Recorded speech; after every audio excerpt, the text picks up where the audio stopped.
വായിച്ച തിരുവെടുത്ത് വളരെ പരിചിതമായ തിരുവെടുത്താണ് വെളിപ്പാട് പുസ്തകം. അതിന്റെ 3-ാം അധ്യായത്തിന്റെ 21-ാമത്തെ തിരുവെടുത്താണല്ലോ. ഒരിക്കൽ കൂടെ വായിച്ച് സഹായിക്കണമെന്ന് അപേക്ഷിക്കുന്നു. ജയിക്കുന്നവന് ഞാൻ എന്നോടുകൂടെ എന്റെ സിംഹാസനത്തിൽ ഇരിപ്പാൻ വരം നൽകും. ആമേൻ. ഒരിക്കൽ കൂടി നമ്മുടെ കരവും ശബ്ദവും ഉയർത്തി ദൈവത്തെ മഹത്വപ്പെടുത്താം. ശക്തിയോടെ ദൈവത്തെ സ്തുതിച്ചാട്ടെ.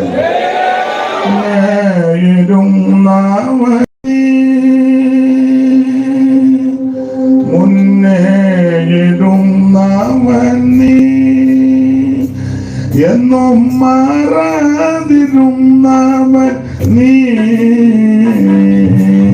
മുന്നേയിരുന്നവൻ നീ, എന്നും മാറാതിരുന്നവൻ നീ, വന്നവൻ നീയെ, വരാനുള്ളവൻ നീയെ, വന്നിതവല്ലവൻ വന്നവൻ നീയെ, വരാനുള്ളവൻ നീയെ, വന്നിതവല്ലവൻ സുന്ദര രക്ഷകനേ, സുന്ദര രക്ഷകനേ, സുന്ദര രക്ഷകനേ,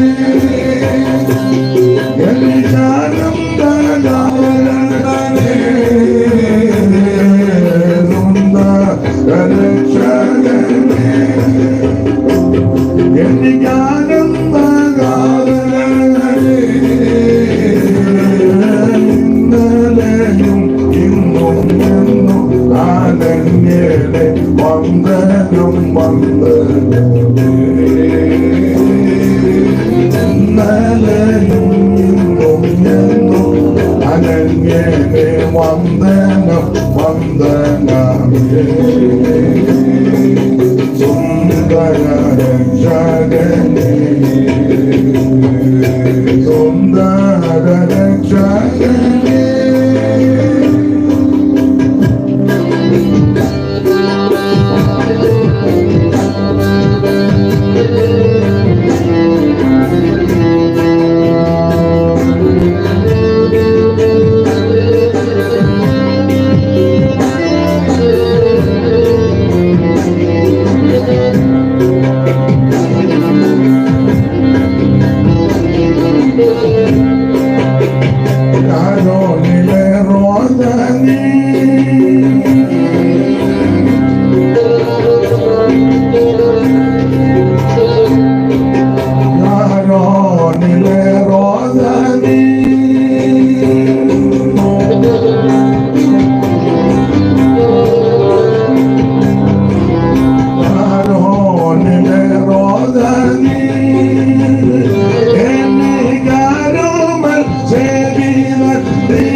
വന്ദനം വന്ദനമേ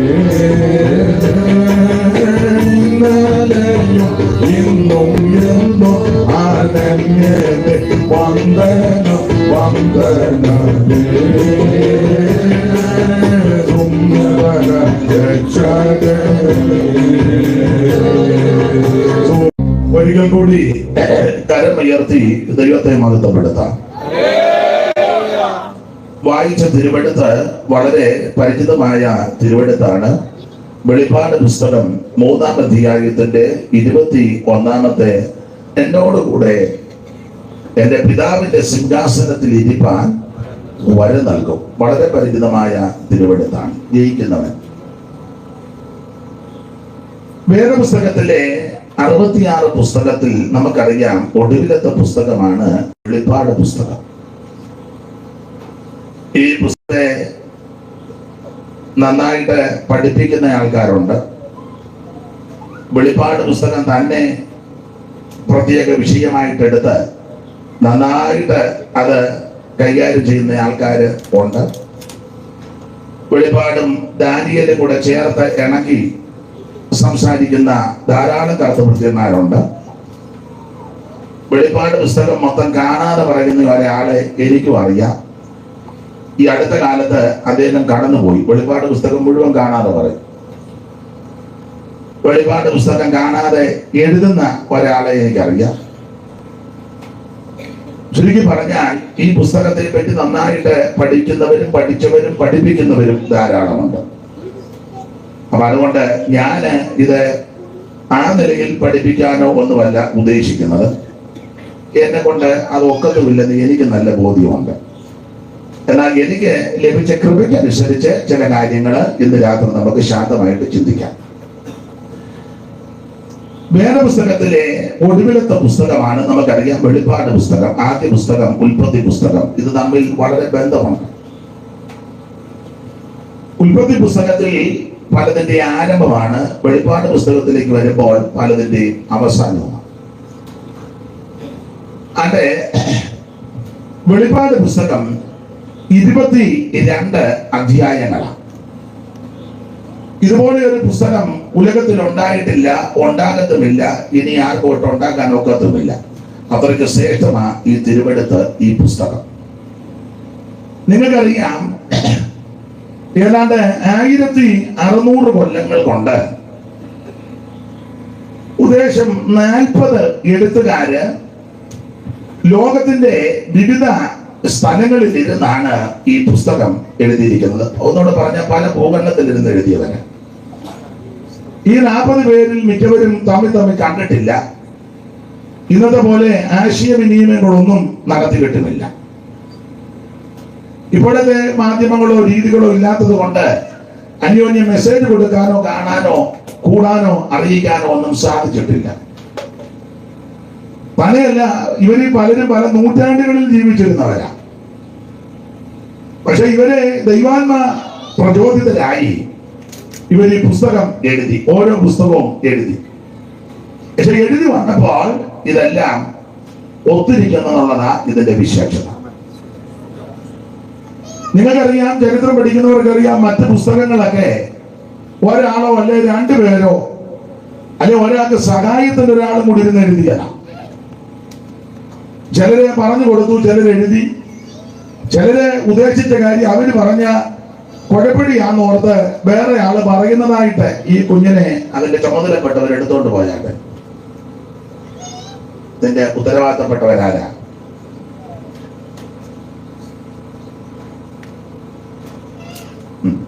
അവിടെ പോയി അവൻ അടങ്ങിയിരിക്കുന്നതാണോ അതാ പിന്നെ വരുമോ?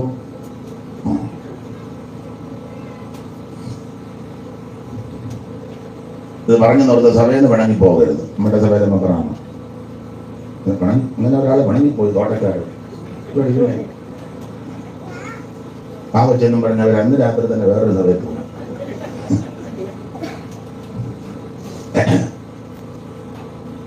അപ്പൊ ശ്രദ്ധിക്കുക, ഈ പുസ്തകം അപ്പോൾ ഇവരിൽ പലരും തമ്മിൽ കണ്ടിട്ടില്ല.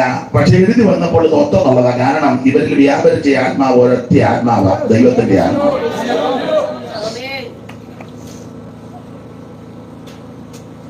അത് ഈ പുതിയ നിയമത്തിലെ പുസ്തകങ്ങൾ 27, പഴയ നിയമത്തിൽ 39 പുസ്തകങ്ങളാണ്. അങ്ങനെ മൊത്തം 66 പുസ്തകം, 40 എഴുത്തുകാര് ഏതാണ്ട് 1600 കൊല്ലങ്ങൾ കൊണ്ട് എഴുതി ക്രമപ്പെടുത്തിയതാ ഈ സത്യവേദ പുസ്തകം. എഴുതി വന്നപ്പോൾ ഒക്കുകയും ചെയ്തു. മറ്റേ പുസ്തകങ്ങൾ ഒരാൾ എഴുതിയതാ, അല്ലെങ്കിൽ സഹായത്തിന് ഒരാളൂടെ ചേർന്ന്, പക്ഷെ പലതും ഒക്കുന്നില്ല എന്നുള്ളതാ അതിന്റെ വേറൊരു ക്രമക്കേട്. എന്നാൽ ഇത് എല്ലാം കൃത്യമാണ്. ഉൽപ്പത്തിയിൽ എഴുതിയ ഒരു കാര്യം 1600 കൊല്ലത്തോളമായി വെളിപ്പാട് പുസ്തകത്തിൽ വന്നപ്പോൾ അത് തിരുത്തേണ്ട ഗതികേട് ഈ പുസ്തകത്തിന് വന്നിട്ടില്ല. എഴുതിയത് അങ്ങനെ തന്നെ വെളിപ്പാട് വന്നപ്പോഴും. ധാരാളം ഉദാഹരണങ്ങളും തെളിവുകളും ഉണ്ട്. എല്ലാം പറഞ്ഞതില്ല, ഒരു കാര്യം പറയാം. ഒരു കാര്യം, ആ 31:1 വായിച്ചോ. 31:1 വായിക്കുകയല്ലേ? ആദിയിൽ ദൈവം ആകാശവും ഭൂമിയും സൃഷ്ടിച്ചു. ആദിയിൽ ദൈവം ആകാശവും ഭൂമിയും സൃഷ്ടിച്ചു. അപ്പോൾ ദൈവം ആകാശവും ഭൂമിയും സൃഷ്ടിച്ചെന്ന 31:1. വെളിപ്പാട് പുസ്തകത്തിൽ വന്നപ്പോൾ അതിന് വ്യത്യാസമൊന്നും വരുത്തിയിട്ടില്ല. വെളിപ്പാട് 4:11, 4:11. കർത്താവേ, നീ സർവവും സൃഷ്ടിച്ചവനും, കർത്താവേ, നീ സർവവും സൃഷ്ടിച്ചവനും, എല്ലാം നിന്റെ ഇഷ്ടം എല്ലാം നിന്റെ ഇഷ്ടം ഹേതുവാൽ ഉണ്ടായതും സൃഷ്ടിക്കപ്പെട്ടതും ആകയാൽ. അപ്പൊ ഉൽപ്പത്തി പുസ്തകം 1-ാം അധ്യായത്തിന്റെ 1-ൽ വായിക്കുന്നത് ഇത് ദൈവം സൃഷ്ടിച്ചെന്ന. ദീർഘവർഷങ്ങൾ കഴിഞ്ഞപ്പോൾ ഇത് തിരുത്തേണ്ട ഗതികളൊന്നും വന്നിട്ടില്ല. 1600 വർഷമായപ്പോഴും അങ്ങനെ തന്നെ തീർത്ത് വീണ്ടും പറഞ്ഞിരിക്കുന്നത്, കർത്താവ് നീ ആ സകലത്തെ സൃഷ്ടിച്ചവൻ. അതാ ഈ പുസ്തകത്തിന്റെ വിശേഷത. അല്ലാതെ ഉൽപ്പത്തിയിൽ അന്നേരത്തെ ഇളക്കത്തിന് കയറി പറഞ്ഞാ നമുക്കത് വെട്ടിയേച്ച് വേറെ ആളാ ഓടാലി എടുത്തെറിഞ്ഞപ്പോഴാ ഇതെല്ലാം ഉണ്ടായെന്ന് പറയേണ്ട ഗതികേട് ഈ പുസ്തകത്തിന് വന്നിട്ടില്ലെന്ന ഞാൻ പറഞ്ഞത് വിവരമുള്ളവർക്ക് മനസ്സിലായി കാണും. അതാണ് ഈ പുസ്തകത്തിന്റെ വിശേഷത, ദൈവത്തിന്റെ മഹത്വം. അല്ല വാക്കത്തേക്ക് തിന്നെ ഇരുന്നെറിഞ്ഞപ്പം പറയാ ചാക്കോച്ചന്റെ പറമ്പിൽ ചെന്ന് വേണം അങ്ങനാണ് ചെങ്ങന്നൂര് പൊങ്ങി വന്നത് എന്നൊന്നും എഴുതേണ്ട ഗതികേട് വന്നിട്ടില്ല. ഇത് ദൈവം സൃഷ്ടിച്ചതാ, അത് അങ്ങനെ തന്നെ, അതിനൊരു മാറ്റവുമില്ല. സ്തോത്രം. പഞ്ചഭൂത നിർമ്മാണമായി വഞ്ചനയില്ലാത്തവനായി, പഞ്ചഭൂത നിർമ്മാണമായി വഞ്ചനയില്ലാത്തവനായി, പഞ്ചഭൂത നിർമ്മാണമായി വഞ്ചനയില്ലാത്തവനായി, പഞ്ചഭൂത നിർമ്മാണമായി വഞ്ചനയില്ലാത്തവനായി, പഞ്ചഭൂത നിർമ്മാണമായി.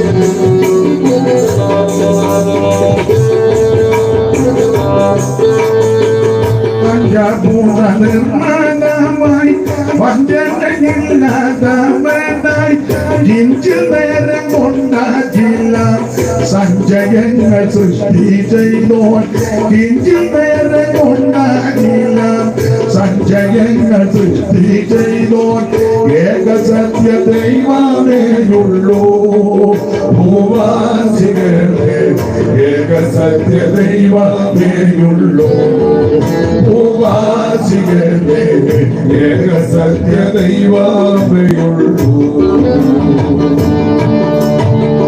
ഏക സത്യ ദൈവമൊന്ന്, ഏക രക്ഷിതാവും ഒന്ന്, ഏക സത്യ ദൈവം ഒന്ന്, ഏക രക്ഷിതാവും ഒന്ന്, ഏക സത്യവേദമൊന്ന്, ഏക രക്ഷാമാർഗമൊന്ന്, ഏക സത്യവേദമൊന്ന്, ഏക രക്ഷാമാർഗമൊന്ന്, ഏക സത്യ ദൈവമേയുള്ളൂ ഭൂവാസികളെ, ഏക സത്യ ദൈവം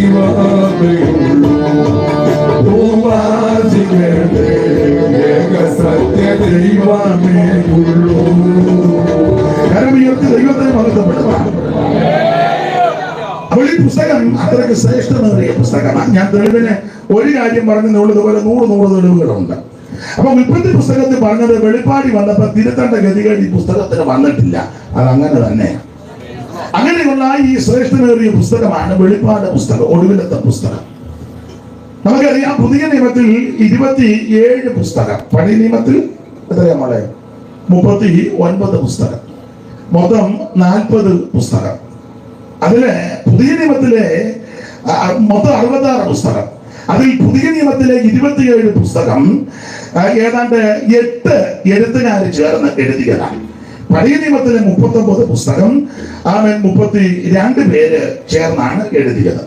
അതിൽ പുതിയ നിയമത്തിലെ 27 പുസ്തകം 8 പേര് എഴുതിയതാണ്. ആ 8 പേരിൽ എപ്പോഴും ഞാൻ പറയും, നിങ്ങൾക്ക് പറയുക 4 പേര് അപ്പോസ്തലന്മാരാ, 4 പേര് അപ്പോസ്തലന്മാരല്ല. ആ അപ്പോസ്തലന്മാര് 4 പേര് നമുക്കറിയാം. 1 മത്തായി, 2 യോഹന്നാൻ, 3 പത്രോസ്, 4 പൗലോസ്. അങ്ങനെ 4 അപ്പോസ്തലന്മാർ. 4 പേര് അപ്പോസ്തലന്മാരല്ല. ഇതൊക്കെ പെന്തിക്കോസുകാർക്ക് അറിയാം. നിങ്ങൾക്ക് വേണ്ടിയല്ല. അറിയാത്ത ആരെയും ഇവിടെ വരുവോ ദൂരെ നിൽക്കുകയോ ഇതിനകത്തൂടെ കേൾക്കുന്നുണ്ടെങ്കിൽ അവരുടെ അറിവിന് പറയുന്നതാണ്. നിങ്ങൾക്കെല്ലാം അറിയാം. നിങ്ങളുടെ ഇരിപ്പ് കാണുമ്പം എനിക്കും അറിയാം, എല്ലാം അറിയാം. നിങ്ങളിപ്പോ ഇരിക്കുന്ന ബലപ്പെടാനൊന്നുമല്ല, ഞാൻ പറയുന്ന നോക്കുന്നുണ്ടോ എന്നാ. മുമ്പ് ഞാൻ 40 എന്ന് പറഞ്ഞപ്പോ കണ്ണി നോക്കുന്ന ഞാൻ കണ്ടു. എടാ തെറ്റിയിടാന്ന് ഞാനത് കണ്ടു. അപ്പൊ അതാ പറഞ്ഞു, നിങ്ങൾക്കെല്ലാം അറിയാം, നിങ്ങൾക്കെല്ലാം അറിയാം. അതിന് ഇടയ്ക്കിടയ്ക്ക് കൊട്ടുന്നു. അതാ. അപ്പൊ ശ്രദ്ധിക്കുക. അങ്ങനെ ഈ 8 പേര് ചേർന്ന് എഴുതിയ പുതിയ നിയമത്തിലെ 27 പുസ്തകങ്ങൾ ഓർപ്പിച്ചല്ലോ. അതിൽ 4 പേര് അപ്പോസ്തലന്മാർ, 4 പേര് അപ്പോസ്തലന്മാരല്ല. അപ്പോസ്തലന്മാർ ഒന്നുകൂടെ പറയാം. ആര്? 1 മത്തായി, 2 പത്രോസ്, 3 യോഹന്നാൻ, 4 പൗലോസ്. മറ്റൊരു 4 പേര് അപ്പോസ്തലന്മാരല്ല. അത് മർക്കോസ്, ലൂക്കോസ്, യൂദ, യാക്കോബ്. അവർ 4 പേരും അപ്പോസ്തലന്മാരല്ല. എന്നാൽ ഇതിൽ 2 പേര് അപ്പോസ്തലന്മാരുടെ കൂടെ സന്തത സഹചാരികളായി ശുശ്രൂഷ ചെയ്തവരാ. അത് മർക്കോസും ലൂക്കോസും. മർക്കോസ് പത്രോസിന്റെ കൂടെയും ലൂക്കോസ് പൗലോസിന്റെ കൂടെയും ഏറെ സമയങ്ങളിൽ ശുശ്രൂഷ ചെയ്തവരാ. 2 പേര് അപ്പോസ്തലന്മാരല്ല, പക്ഷേ യേശു ക്രിസ്തുവിന്റെ അർത്ഥ സഹോദരന്മാരാ. 1 യാക്കോബ്, 2 യൂദ. ഇങ്ങനെയാണ് 8 പേര് പുതിയ നിയമത്തിലെ 27 പുസ്തകം എഴുതിയിരിക്കുന്നത്. അതിൽ ഒടുവിലത്തെ പുസ്തകമാണ് വെളിപ്പാട് പുസ്തകം. ദൈവത്തിന് മഹത്വം. വെളിപ്പാട് പുസ്തകം. ഈ വെളിപ്പാട് പുസ്തകം എഴുതിയത് ആരാണെന്ന് നമുക്കറിയാം. അപ്പോൾ ഇത് കർത്താവിന്റെ മഹത്വം. അദ്ദേഹം പല പുസ്തകം എഴുതിയിട്ടുണ്ട്. 3 ലേഖനം നമുക്ക് തന്നിട്ടുണ്ട്. ഒരു സുവിശേഷ പുസ്തകവും കിട്ടിയിട്ടുണ്ട്. അങ്ങനെ 3, 1, 4 ഇതുകൂടെ ചേർത്ത് 5. അപ്പോൾ ഈ പുസ്തകങ്ങളെല്ലാം വളരെ ഈടുറ്റ പുസ്തകങ്ങളാണ്. അങ്ങനെ പറഞ്ഞ പുസ്തകത്തെ പറ്റി തന്നെ ഇന്ന് പറയേണ്ടി വരും. കർത്താവിന്റെ മഹത്വം. ഒടുവിലത്തെ പുസ്തകമാണല്ലോ വെളിപ്പാട് പുസ്തകം. ഞാൻ തുടക്കത്തിലേ പറഞ്ഞു, ഇതൊക്കെ നന്നായി പഠിപ്പിക്കുന്ന, അനായാസേന ഈ വിഷയങ്ങൾ കൈകാര്യം ചെയ്യുന്ന ധാരാളം ആൾക്കാരുണ്ട്. അതുകൊണ്ട് ഞാൻ പേടിച്ച ഈ പുസ്തകത്തിൽ തൊട്ടേക്കുന്നത് തന്നെ. കർത്താവിന് മഹത്വം. നിങ്ങൾ ഉദ്ദേശിക്കുന്ന ഭാഗത്തോട്ടൊന്നും ഞാൻ വരുത്തുമില്ല. സ്തോത്രം. നിങ്ങൾ ഇപ്പൊ ചിന്തിക്കുന്നത് വേറെ ഭാഗമൊക്കെ ഇന്ന് തൊടുകയാണ്. അതിലൊന്നും ഞാൻ കയറി തൊടുകയല്ല. അതൊക്കെ തൊടാൻ കഴിവുള്ളവരുണ്ട്. അവർ തൊടുകോ, തിരിച്ചാരെങ്കിലും കയറി തൊടുകോ ഒക്കെ അവർ ചെയ്തോളും. അപ്പൊ ചുരുക്കി പറഞ്ഞാൽ ഈ വെളിപ്പാട് പുസ്തകം 22 അധ്യായങ്ങളാണ്. കർത്താവിന് മഹത്വം ഉണ്ടാകട്ടെ. വെളിപ്പാട് പുസ്തകം. ഈ വെളിപ്പാട് ഇത് ആരുടെ വെളിപ്പാടാ? അമ്മേ, ഈ കണ്ണാടി അമ്മ ആരുടെ അമ്മ? ഈ വെളിപ്പാട് ഉറക്കെ പറഞ്ഞു. ശരിയാ, യേശു ക്രിസ്തുവിന്റെ വെളിപ്പാട്. സ്തോത്രം. അപ്പോൾ യേശു ക്രിസ്തുവിന്റെ വെളിപ്പാട്. അങ്ങനെയാണല്ലോ പ്രാരംഭവാക്യം.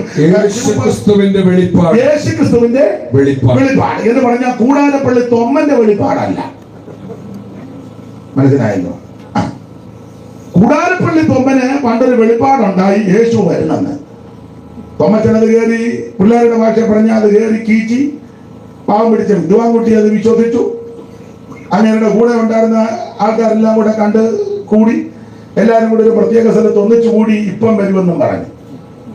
അവസരങ്ങളെല്ലാം കൂടെ കൂടി ഒന്നിച്ച് കാത്തിരുന്ന സമയത്ത് വന്നില്ല. വരാതിരുന്നപ്പോൾ പുള്ളി അല്പം സൂത്രബുദ്ധിയൊക്കെ പ്രയോഗിച്ചു. വേറൊരു വാക്യം പുള്ളി തപ്പിയെടുത്ത് വെച്ച് പറഞ്ഞു, നിങ്ങൾ നക്ഷത്രത്തിന്റെ ഒരു ദിവസത്തിനായിട്ട് കാത്തിരിക്കും, കാണുകയില്ല, രക്ഷപ്പെട്ടു. പിന്നെ പുള്ളി ഒരു പാട്ടുമൊക്കെ എഴുതിയെന്നാ പറയുന്നത്. നമ്മളത് എപ്പോഴും പാടാറുണ്ട്. ദൈവത്തിന്റെ മകൻ എത്ര നാൾ ചന്ദിച്ചു കൊള്ളും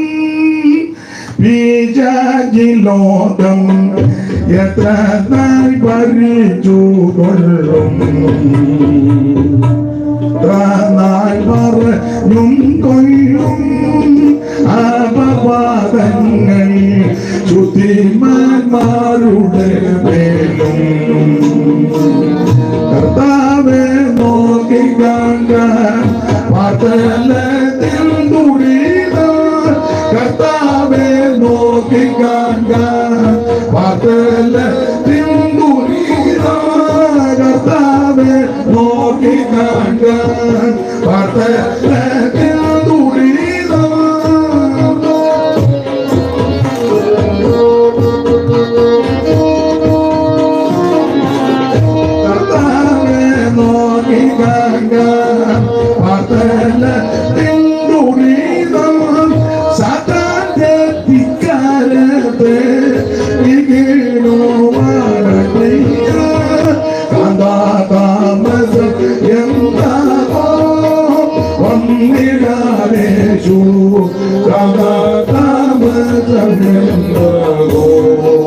അതെ, ആ ഭാഗത്തേക്ക് പോകുന്നില്ല. അപ്പൊ കൂടാരത്തൊമ്മന്റെ വെളിപ്പാടനുസരിച്ച് പോയതെല്ലാം കുഴഞ്ഞു. അപ്പൊ ഇത് തൊമ്മന്റെയും പാപ്പന്റെയും ഒന്നും വെളിപ്പാടല്ല, പാപ്പന്റെ വെളിപ്പാടുമല്ല. ഏത് പാപ്പനാന്ന് എന്നോട് ചോദിക്കരുത്.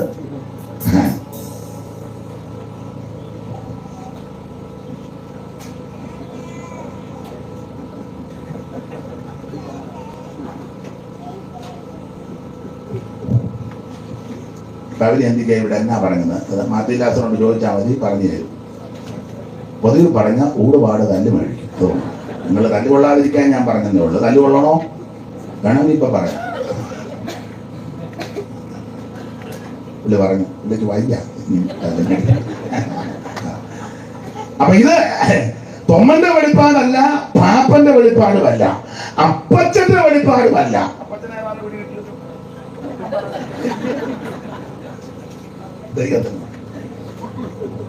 എനിക്കും തല്ല് പേടിയാ. എന്നെ തല്ലിയാ നിന്ന് കൊള്ളുകല്ലാതെ ഓടാൻ പോലും കൊള്ള. അപ്പൊ ഇത് തൊമ്മന്റെ പാപ്പന്റെ അപ്പച്ചന്റെ അമ്മച്ചിയുടെ ഒന്നും വെളിപ്പാടല്ല, യേശു ക്രിസ്തുവിന്റെ വെളിപ്പാടാണ്. ദൈവത്തിന് മഹത്വം. അത് ഒരു ചോദ്യം കൂടെ ചോദിക്കാം. നിങ്ങൾക്ക് എല്ലാം അറിയാം, എല്ലാം അറിയാം. പിന്നെ ദൈവത്തിന്റെ മഹത്വം. ഈ വെളിപ്പാട് പുസ്തകത്തിലെ പ്രധാനപ്പെട്ട വിഷയം എന്താ? വെളിപ്പാട് പുസ്തകത്തിലെ പ്രധാനപ്പെട്ട വിഷയം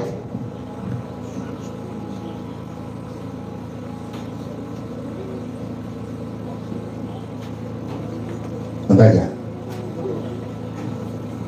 വെളിപ്പാട് പുസ്തകത്തിലെ പ്രധാന വിഷയം എന്താണ്?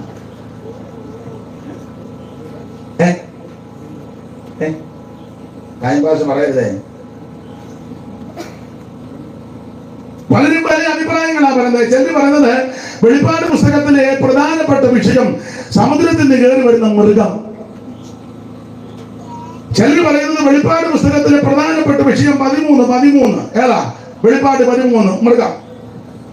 ചിലർ പറയുന്നത് അതൊന്നുമല്ല, വെളിപ്പാട് പുസ്തകത്തിലെ പ്രധാനപ്പെട്ട വിഷയം മൃഗമല്ല, മൃഗത്തിന്റെ മേൽ ഇരിക്കുന്ന ഒരു തള്ള. അത് 17 വായിച്ചു. പിന്നെ അവൻ 7 കലശമുള്ള 7 ദൂതന്മാരിൽ ഒരുവൻ വന്ന് എന്നോട് സംസാരിച്ചു. ഭൂമിയിലെ രാജാക്കന്മാരുടെ വേശ്യാവൃത്തി ചെയ്ത് തന്റെ വേശ്യാവൃത്തിയുടെ മധ്യത്തിൽ ഭൂവാസികളെ മത്തരാക്കിയവരായി പെരുവെള്ളത്തിന് മീതെ ഇരിക്കുന്ന മഹാവേശ്യയെ ഞാൻ കാണിച്ചു തരാം. അടുത്ത വാക്യം. അവനെ ആത്മാവിൽ മരുഭൂമിയിൽ കൊണ്ടുപോയി. അപ്പോൾ 7 തലയും 10 കൊമ്പുമുള്ളതായി ദൂഷണ നാമങ്ങൾ പറഞ്ഞ കടും ചുമപ്പുള്ള ഒരു മൃഗത്തിന്റെ പുറത്ത് ഒരു സ്ത്രീ ഇരിക്കുന്നു. അല്ല, ആ മൃഗത്തിന്റെ പുറത്തിരിക്കുന്ന ഒരു അമ്മ. അയച്ചോ. ആ സ്ത്രീ ധൂമ്രവസ്ത്രവും ചുമപ്പ് നിറമുള്ള വസ്ത്രം ധരിച്ച്. അപ്പോൾ മൃഗത്തിന്റെ കളറ് ചുമപ്പ്, അമ്മാമ്മയുടെ വസ്ത്രവും ചുമപ്പ്, കടും ചുമപ്പും ഒക്കെ ആയിട്ട് സഹായത്തിന് വരുമ്പോ ഓർത്തവൻ ഇത് അവളുടെ ആളാ. നമുക്ക് അത് പിന്നെ ഇച്ചിരി കഴിഞ്ഞ് ഞാൻ പറയാം. ഇച്ചിരി അവിടേക്ക് പോരുന്നു. അപ്പൊ ചിലര് പറയുന്നത് വെളിപ്പാട് പുസ്തകത്തിലെ പ്രധാനപ്പെട്ട വിഷയം തന്നെ വെളിപ്പാട് പുസ്തകത്തിൽ പ്രധാനമായിട്ട് 4 പെണ്ണുങ്ങളുണ്ട്. 4 പെണ്ണുങ്ങള് എവിടുമാര് 4 പേര്. സ്തോത്രം. മിക്ക സഭയിലും പ്രശ്നം ഉണ്ടാകുന്നത് 4 പെണ്ണുങ്ങളാണ്. നമ്മൾ വിഷയം ചോദിച്ചതും പറയാം അത് തങ്കമ്മാമ്മയാണ് പറഞ്ഞത്. തങ്കയോട് ചോദിക്കുമ്പോൾ തങ്ക പറയാം അത് മേരി പറഞ്ഞത് കൊണ്ടാണ് ഞാൻ പറഞ്ഞത്. സ്തോത്രം. പറയുന്നില്ല. ചോദിച്ച് നിങ്ങൾ വന്ന് സൂക്ഷ്മ മന്ദിരത്ത് നിൽക്കും. വെളിപ്പാട് പുസ്തകത്തിലും പ്രധാനമായിട്ട് 3-4 സ്ത്രീകളുണ്ട്. ഒന്ന് നമ്മൾ വായിക്കുന്നുണ്ടല്ലോ 2-ാം അധ്യായത്തിൽ ഇസബേൽ എന്ന് പറയുന്ന ഒരു സ്ത്രീയാണ്. രണ്ടാമത്തെ ഒരു സ്ത്രീയാണ് സൂര്യനെ അണിഞ്ഞ ഒരു സ്ത്രീ. 3-ാമത്തെ സ്ത്രീയാണ് ഇപ്പം വായിച്ചത് മൃഗത്തിന്റെ പുറത്തിരിക്കുന്ന ഒരു സ്ത്രീ. 4-ാമത്തെ സ്ത്രീ വിശേഷതയുള്ളതാണ്. ദൈവത്തിന് മഹത്വം. അത് മണവാട്ടി സഭയാണ്. ദൈവത്തിന് മഹത്വം. വരിക കുഞ്ഞാടിന്റെ കാന്തയായ മണവാട്ടിയെ ഞാൻ കാണിച്ചു തരാം. അത് എന്റെ വിഷയമല്ലാത്ത കൊണ്ട് ആ ഭാഗത്തേക്ക് പോകുന്നില്ല. അതൊക്കെ നന്നായിട്ട് ഞാൻ ഓർപ്പില്ല. കൈകാര്യം ചെയ്യുന്നവരുണ്ട്, അവർ ചെയ്യട്ടെ. അപ്പൊ ശ്രദ്ധിക്കുക, ഇവിടെ പലരും അഭിപ്രായപ്പെടുന്നത് വെളിപ്പാട് പുസ്തകത്തിലെ പ്രധാനപ്പെട്ട വിഷയം മൃഗം, കയറി വരുന്ന മൃഗം. ചെല്ലു പറയുന്നത് മൃഗത്തിന്റെ പുറത്തിരിക്കുന്ന അമ്മ. ചെല്ലു പറയുന്നത് വെളിപ്പാട് 12 പറഞ്ഞിരിക്കുന്ന സ്ത്രീ, സൂര്യനെ അണിഞ്ഞ സ്ത്രീ, പാദത്തിലെ ചന്ദ്രൻ, പിന്നെ നക്ഷത്രമല്ല. ദിവ്യക്കാരൊരു പാട്ട് പാടട്ടെ ഒരു വരി. സൂര്യനെ അണിഞ്ഞവൾ പാദത്തിങ്കി ചന്ദ്രനും 12 താരകം കൊണ്ടുള്ളൊരു മുടി ചൂടിടുന്നവൾ ആരിവൾ ആരിവൾ ആരിവൾ. സൂര്യനെ അണിഞ്ഞവൾ പാദത്തിങ്കി ചന്ദ്രനും 12 താരകം കൊണ്ടുള്ളൊരു മുടി ചൂടിടുന്നവൾ ആരിവൾ. അത് പാടിയാ പിന്നെ അത് പ്രശ്നമാകും. പ്രിൻസ് അവിടെ നിൽപ്പുണ്ടോ? നിനക്ക് ആ പാട്ടറിയാവും? നീമ്മ അവിടെ പോയിരിക്കുക. അങ്ങോട്ട് പോയതേ ഉള്ള. അവ ചുരുക്കി പറഞ്ഞാൽ അവനിവിടുന്ന് പോയെന്ന് തോന്നുന്നു.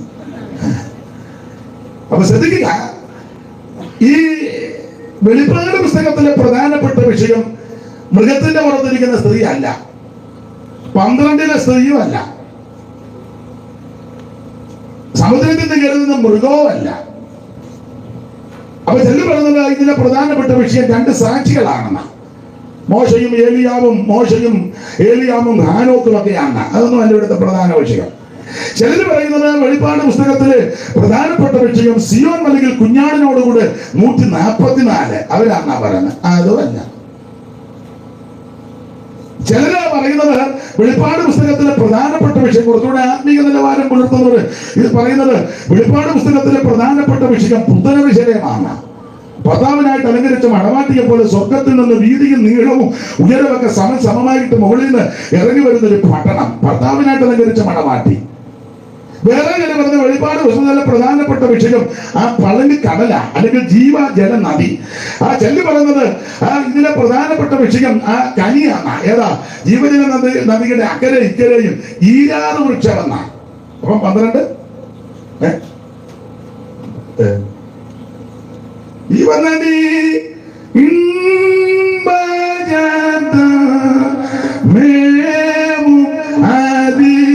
അതിലൂടെ ജീവനദി ഇമ്പജന്തം പാട് ത്യാഗത്തൊന്നുമില്ലതല്ലേ പാട്. ഓ ജീവനദി ഇമ്പജന്തം ൂടെ പോവതും ഈ വൃക്ഷം.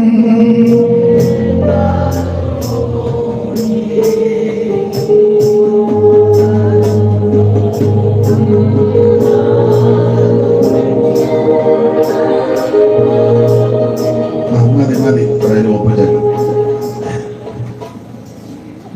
മഴ വിളിച്ചപ്പോൾ ഒപ്പിച്ചു. അപ്പൊ ശ്രദ്ധിക്കുക, വെളിപ്പാട് പുസ്തകത്തിലെ പ്രധാനപ്പെട്ട ഇതൊക്കെ വിഷയങ്ങളാണ്. പക്ഷേ അവൻ വൃക്ഷവും ഫലവും ജീവജല നദിയും ഒന്നുമല്ല. ഒറ്റവാക്കി പറയാ, വെളിപ്പാട് പുസ്തകത്തിലെ പ്രധാനപ്പെട്ട വിഷയം ഒറ്റവാക്കി ഇഷ്ടമുണ്ടെ യോജിച്ചാൽ മതി. ഇതിലെ പ്രധാനപ്പെട്ട വിഷയം യേശു ക്രിസ്തുവിന്റെ വെളിപ്പാടാണ്. സ്തോത്രം. അതിലെ പ്രധാനപ്പെട്ട വിഷയം നസറിയനാകുന്ന യേശു ക്രിസ്തുവിന്റെ വെളിപ്പാടാണ്. എന്നെ കേൾക്കുന്ന പ്രിയരെ, ഏറ്റവും വലിയ വിഷയവും ഏറ്റവും ശ്രേഷ്ഠമേറിയ വിഷയവും ഏറ്റവും മെച്ചപ്പെട്ട വിഷയം മറ്റൊന്നുമല്ല, യേശു ക്രിസ്തുവിന്റെ വെളിപ്പാടാണ്. ഇന്ന് രാത്രി ഞാനും നിങ്ങളും കാണേണ്ട വെളിപ്പാടും യേശു ക്രിസ്തുവിനെ പറ്റിയാണ്. നീ എന്നും മൃഗത്തെ കണ്ടാൽ നിന്റെ സ്വഭാവവും മൃഗമായിരിക്കും. എന്നും കാണുന്ന പാമ്പിനെയാ, ആ പാമ്പ് പോലെ തന്നെ നടക്കുന്നത്. എന്നും തന്തിയാകുമ്പോ പാമ്പ. സ്തോത്രം. ചുരുക്കി പറഞ്ഞാൽ ആവശ്യമില്ലാത്തതൊന്നുമല്ല കാണേണ്ടത്. ഏറ്റവും ശ്രേഷ്ഠമേറിയ വെളിപ്പാട് യേശു ക്രിസ്തുവിന്റെ വെളിപ്പാട്. ആ വെളിപ്പാടാണല്ലോ 1-ാം അധ്യായത്തിന്റെ 12-ാമത്തെ ആ തിരുവെഴുത്തിൽ യോഹന്നാൻ ദർശിക്കുന്നത്. അവൻ 10-ാം വാക്യം മുതൽ പഠിക്കുമ്പോൾ യേശു ക്രിസ്തുവിന്റെ സാക്ഷ്യവും ദൈവത്തിന്റെ വചനവും നിമിത്തം അവൻ നാടുകടത്തപ്പെട്ടിരിക്കുക. ആ നാടുകടത്തപ്പെട്ട പത്മോസ് എന്ന ദ്വീപിൽ കിടക്കുന്ന യോഹന്നാൻ യേശു ക്രിസ്തുവിന്റെ വെളിപ്പാട് കാണുക. 12-ാം വാക്യം മുതൽ വായിക്കാം. 12:1. എന്നോട് സംസാരിച്ച നാദം എന്തെന്ന് കാണുവാൻ ഞാൻ തിരിഞ്ഞു. എന്നോട് സംസാരിച്ച നാദം എന്തെന്ന് കാണുവാൻ ഞാൻ തിരിഞ്ഞപ്പോൾ 7 പൊൻനിലവിളക്കുകളെയും നിലവിളക്കുകളുടെ നടുവിൽ നിലയങ്ക് ധരിച്ച് മാറത്ത് പൊൻകച്ച് കെട്ടിയവനായി മനുഷ്യപുത്രന്റെ സദൃശനായവനെ കണ്ടു. അവൻ യേശു ക്രിസ്തുവിന്റെ തേജസ്കരിക്കപ്പെട്ട യേശു ക്രിസ്തുവിന്റെ വെളിപ്പാട് കാണുക. പിന്നെ അവന്റെ തലയും തലമുടിയും വെളുത്ത പഞ്ഞി പോലെ, അവന്റെ തലയും തലമുടിയും വെളുത്ത പഞ്ഞി പോലെ ഹിമത്തോളം അഗ്നിജ്വാലയ്ക്കൊത്തതും അഗ്നിജ്വാലയ്ക്കൊത്തതും കാൽ ഉലയിൽ ചുട്ടുപഴിപ്പിച്ച വെള്ളോട്ടിന് സദൃശ്യവും അവന്റെ ശബ്ദം പെരുവെള്ളത്തിൽ ഇരച്ചിൽ പോലെയുമായിരുന്നു. അവന്റെ വലം കൈയിൽ 7 നക്ഷത്രമുണ്ട്. അവന്റെ വായിൽ നിന്ന് മൂർച്ചയേറി ഇരുവായിട്ടുള്ള വാൾ പുറപ്പെടുന്നു. അവന്റെ മുഖം സൂര്യൻ ശക്തിയോടെ പ്രകാശിക്കുന്ന പോലെ ആയിരുന്നു. അവനെ കണ്ടിട്ട് ഞാൻ മരിച്ചവനെ പോലെ. താഴോട്ടുള്ള വേദഭാഗം ഇപ്പോൾ വായിച്ചു കേട്ട വേദഭാഗം വായിക്കുമ്പോൾ യേശു ക്രിസ്തുവിന്റെ വെളിപ്പാട്, ദൈവത്തിന്റെ മഹത്വം. ഞാനും നിങ്ങൾ കാണേണ്ട വെളിപ്പാട് യേശു ക്രിസ്തുവിന്റെ വെളിപ്പാടാണ്. ഞാൻ ഇടയ്ക്ക് കയറി പറയാം, 13-ാം അധ്യായത്തിൽ സമുദ്രത്തിൽ കയറി വരുന്ന മൃഗം, 12-ാം അധ്യായത്തിൽ സൂര്യധാരണിയായ സ്ത്രീയെ, 12-2 മുതൽ താഴോട്ട് പഠിക്കുമ്പോൾ തീനിറമുള്ളൊരു പാമ്പ്. വായിച്ചോ, 12:2 വെളിപ്പാട് 12:2. അവൾ ഗർഭിണിയായി നോവ് കിട്ടി വേദനപ്പെട്ട് നിലവിളിച്ചു. സ്വർഗത്തിൽ മറ്റൊരാളെ അടയാളം കാണായി. 7 തലയും 10 കൊമ്പും തലയിൽ 7 രാജമുടിയുമായി തീനിറമുള്ള ഒരു മഹാസർപ്പം. 12-ൽ തീനിറമുള്ളൊരു മഹാസർപ്പം. 13-ൽ സമുദ്രത്തിൽ നിന്ന് കയറി വരുന്ന മൃഗം. 17-ൽ മൃഗത്തിന്റെ പുറത്തൊരു സ്ത്രീ ഇരിക്കുന്നു എന്ന് വേണ്ട മുഴുവൻ പ്രശ്നമാണ്. നമ്മൾ കൂടുതൽ ആൾക്കാരും കാണുന്നത് ഈ പ്രശ്നക നിശ്ചിതമായി ഇതൊക്കെയാണ് കാണുന്നത്. എന്നാൽ ഞാനും നിങ്ങളും കാണേണ്ട വെളിപ്പാട് യേശു ക്രിസ്തുവിനെ പറ്റിയുള്ള വെളിപ്പാടാണ്. 1-ാം അധ്യായത്തിലെ വെളിപ്പാടാ കാണുന്നെങ്കിൽ പിന്നെ എന്ത് കണ്ടാലും നീ പതറത്തില്ല. 1-ാം അധ്യായത്തിലെ വെളിപ്പാട് കാണാതെ 13-ഉം 12-ന്റെ 3-ഉം 2-3-ഉം 17 ഒക്കെ കണ്ട വെപ്രാളം ഉണ്ടാകും. ഈ വെപ്രാളപ്പെട്ടിരിക്കുന്നതെല്ലാം 13-ഉം 17-ഉം കണ്ടതുകൊണ്ടാണ്. എന്നാൽ ചിലരെ സന്തോഷത്തോടിരിക്കുന്നുണ്ട്, അവർ 1-ലെ വെളിപ്പാട് കണ്ടവരാ. 1-ാം അധ്യായത്തിലെ വെളിപ്പാട് മറ്റൊന്നുമില്ല, യേശു ക്രിസ്തുവിന്റെ വെളിപ്പാട്. മനുഷ്യവർഗത്തിന്റെ പാപത്തിന്റെ പരിഹാരം വരുത്തുവാൻ സ്വർഗമഹിമകൾ വെടിഞ്ഞ് താണലോകത്തിൽ ഇറങ്ങി വന്ന നസറേയനാകുന്ന യേശു, നിന്റെ പാപത്തെ മോചിക്കുന്നവൻ, രോഗത്തെ സൗഖ്യമാക്കുന്നവൻ, നിന്നെ വീണ്ടെടുക്കുവാൻ കഴിവുള്ളവൻ, രക്ഷിപ്പാൻ കഴിവുള്ളവൻ, വിടിവിപ്പാൻ കഴിവുള്ളവൻ, സൗഖ്യമാക്കാൻ കഴിവുള്ള നസറേയനാകുന്ന യേശു. അവിടുത്തെ തിരുനാമം ഏറ്റവും ശ്രേഷ്ഠമാ. എല്ലാ നാമത്തിലും മേലായ നാമം സ്വർലോകരുടെയും ഭൂലോകരുടെയും അധോലോകരുടെയും മുഴങ്കാലുകൾ മടങ്ങുന്ന വിറയ്ക്കുന്ന പരിശുദ്ധ നാമമാണ് യേശു ക്രിസ്തുവിന്റെ നാമം. ഹല്ലേലൂയ. അപ്പൊ ഞാനെന്റെ വെളിപ്പാട് 1-ാം അധ്യായത്തിലെ വെളിപ്പാട്, ഞാൻ ആ ഭാഗത്തേക്ക് വരുന്നുണ്ട്. ഓർപ്പിച്ചല്ലോ, വെളിപ്പാട് പുസ്തകം യേശു ക്രിസ്തുവിന്റെ വെളിപ്പാടാ. ഞാൻ നിങ്ങൾ കാണേണ്ട വെളിപ്പാടും അതാ. ഇതിലെ പ്രധാനപ്പെട്ട വിഷയവും യേശു ക്രിസ്തുവിന്റെ വെളിപ്പാടാ. എങ്കിലും അധ്യായമായിട്ട് നാം പഠിക്കുമ്പോൾ 22 അധ്യായമുണ്ടെന്ന് ഓർപ്പിച്ചു. നിങ്ങൾക്കറിയാം, 1-ാം അധ്യായത്തിൽ തേജസ്കരിക്കപ്പെട്ട യേശു ക്രിസ്തുവിന്റെ വെളിപ്പാട്, 2-3 അധ്യായത്തിൽ 7 സഭയ്ക്കുള്ള ദൂത്, 4-ാം അധ്യായത്തിൽ സഭ സ്വർഗത്തിലേക്ക് അവൻ പോകുന്നു, 5-ാം അധ്യായത്തിൽ വീണ്ടെടുപ്പിന്റെ ഗാനം, ഈ ഭൂമിയുടെ വീണ്ടെടുപ്പ്, 6-ാം അധ്യായത്തിൽ 6 മുദ്ര പൊട്ടിക്കുന്നു, 7 മുദ്രയിൽ 6 മുദ്ര 6-ാം അധ്യായത്തിൽ പൊട്ടിക്കുന്നു, 7-ാം അധ്യായത്തിൽ മുദ്രിതന്മാരാകുന്ന 144,000 പേരെ ദർശിക്കുന്നു. 8-ാം അധ്യായത്തിൽ 7-ാം മുദ്ര പൊട്ടിക്കുകയും കാഹളങ്ങൾ വീട്ടുന്നതായിട്ട് നാം പഠിക്കുന്നു. 9-ാം അധ്യായത്തിൽ യൂഫ്രട്ടീസ് നദീതീരത്ത് ബന്ധിച്ച ദൂതനെ അടിച്ചുവിടുന്നു. 10-ാം അധ്യായത്തിൽ ചെറുപുസ്തകം വാങ്ങി ഭക്ഷിക്കുന്നു. 11-ാം അധ്യായം 2 സാക്ഷികൾ പ്രത്യക്ഷപ്പെടുന്നു. 12-ാം അധ്യായം ഓർപ്പിച്ചല്ലോ സൂര്യധാരണിയായ സ്ത്രീ.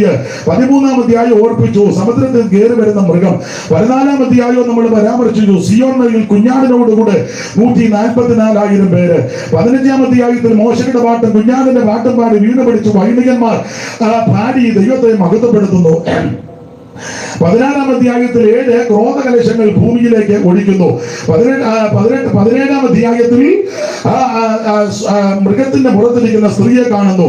18-ാം അധ്യായത്തിൽ വാണിജ്യ ബാബിലോണിന്റെ അധപതനം. 17-ാം അധ്യായം വേണേ ഇങ്ങനെ പഠിക്കാം, എതിർ ക്രിസ്തുവിന്റെ മണവാട്ടി.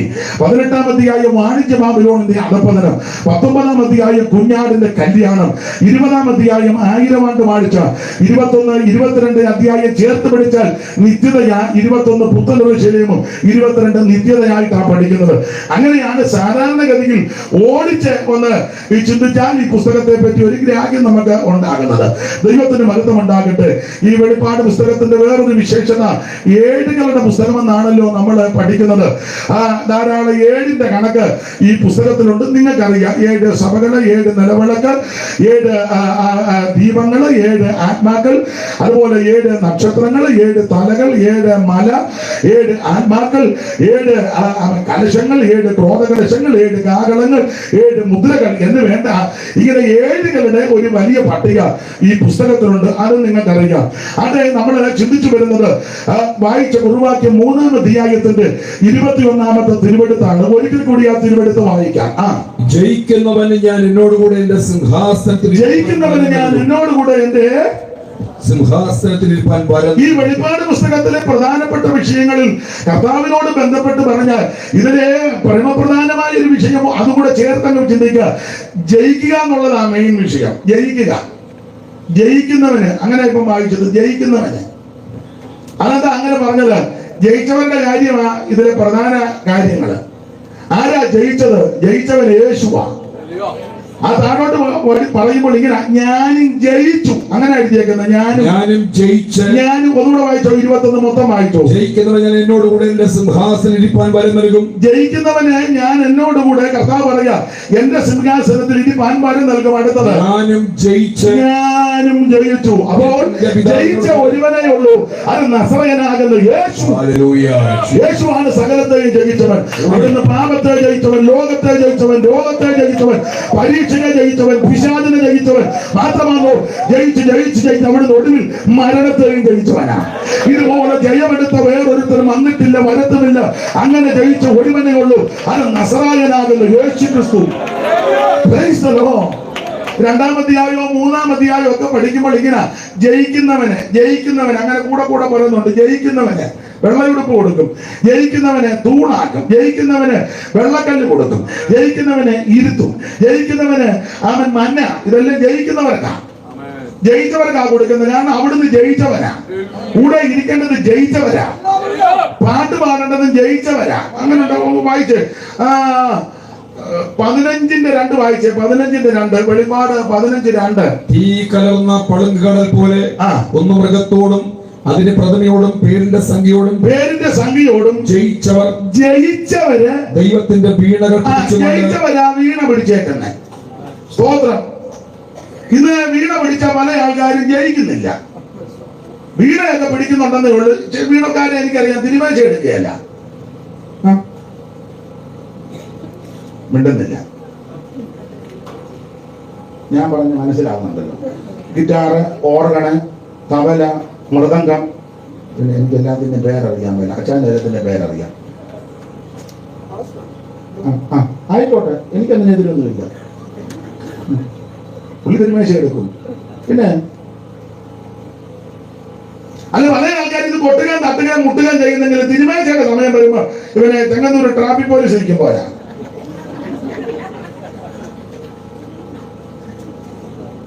അല്ലെങ്കിൽ ആ സമയത്ത് ഇവനെ ഇറങ്ങി അങ്ങ് പോകും. അന്നേരം അവനെ ഭയങ്കര ശങ്കയാണ്.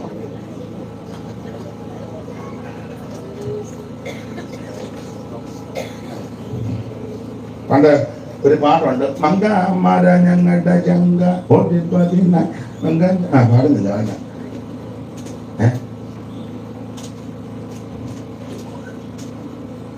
ജയിച്ചവരാ വീണ പിടിച്ചത്. ഒന്നുകൂടെ വായിച്ചോ, കേക്കട്ടെ, വീണക്കാരെല്ലാം കേക്കട്ടെ.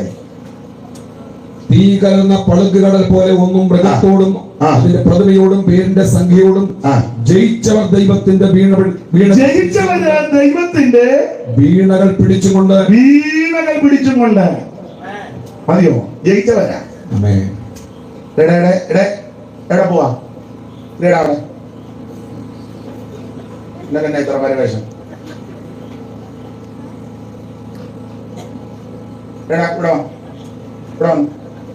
നീ എവിടെ പോയതാ? എവിടെ പോയാ നീ? ഇങ്ങനെ കാണിച്ചാ ചന്ദ്രനിൽ പോയോ? അവിടെ മകളെ കളിച്ച് നടക്കാതെ നിങ്ങൾക്ക് ആർക്കെങ്കിലും പോണോ? പോണേ പോയി 2 മിനിറ്റ് തരിക. അത്യാവശ്യം പോകേണ്ട എഴുന്നേറ്റ് 2 മിനിറ്റ് തരിക. ഇല്ല, അവിടെ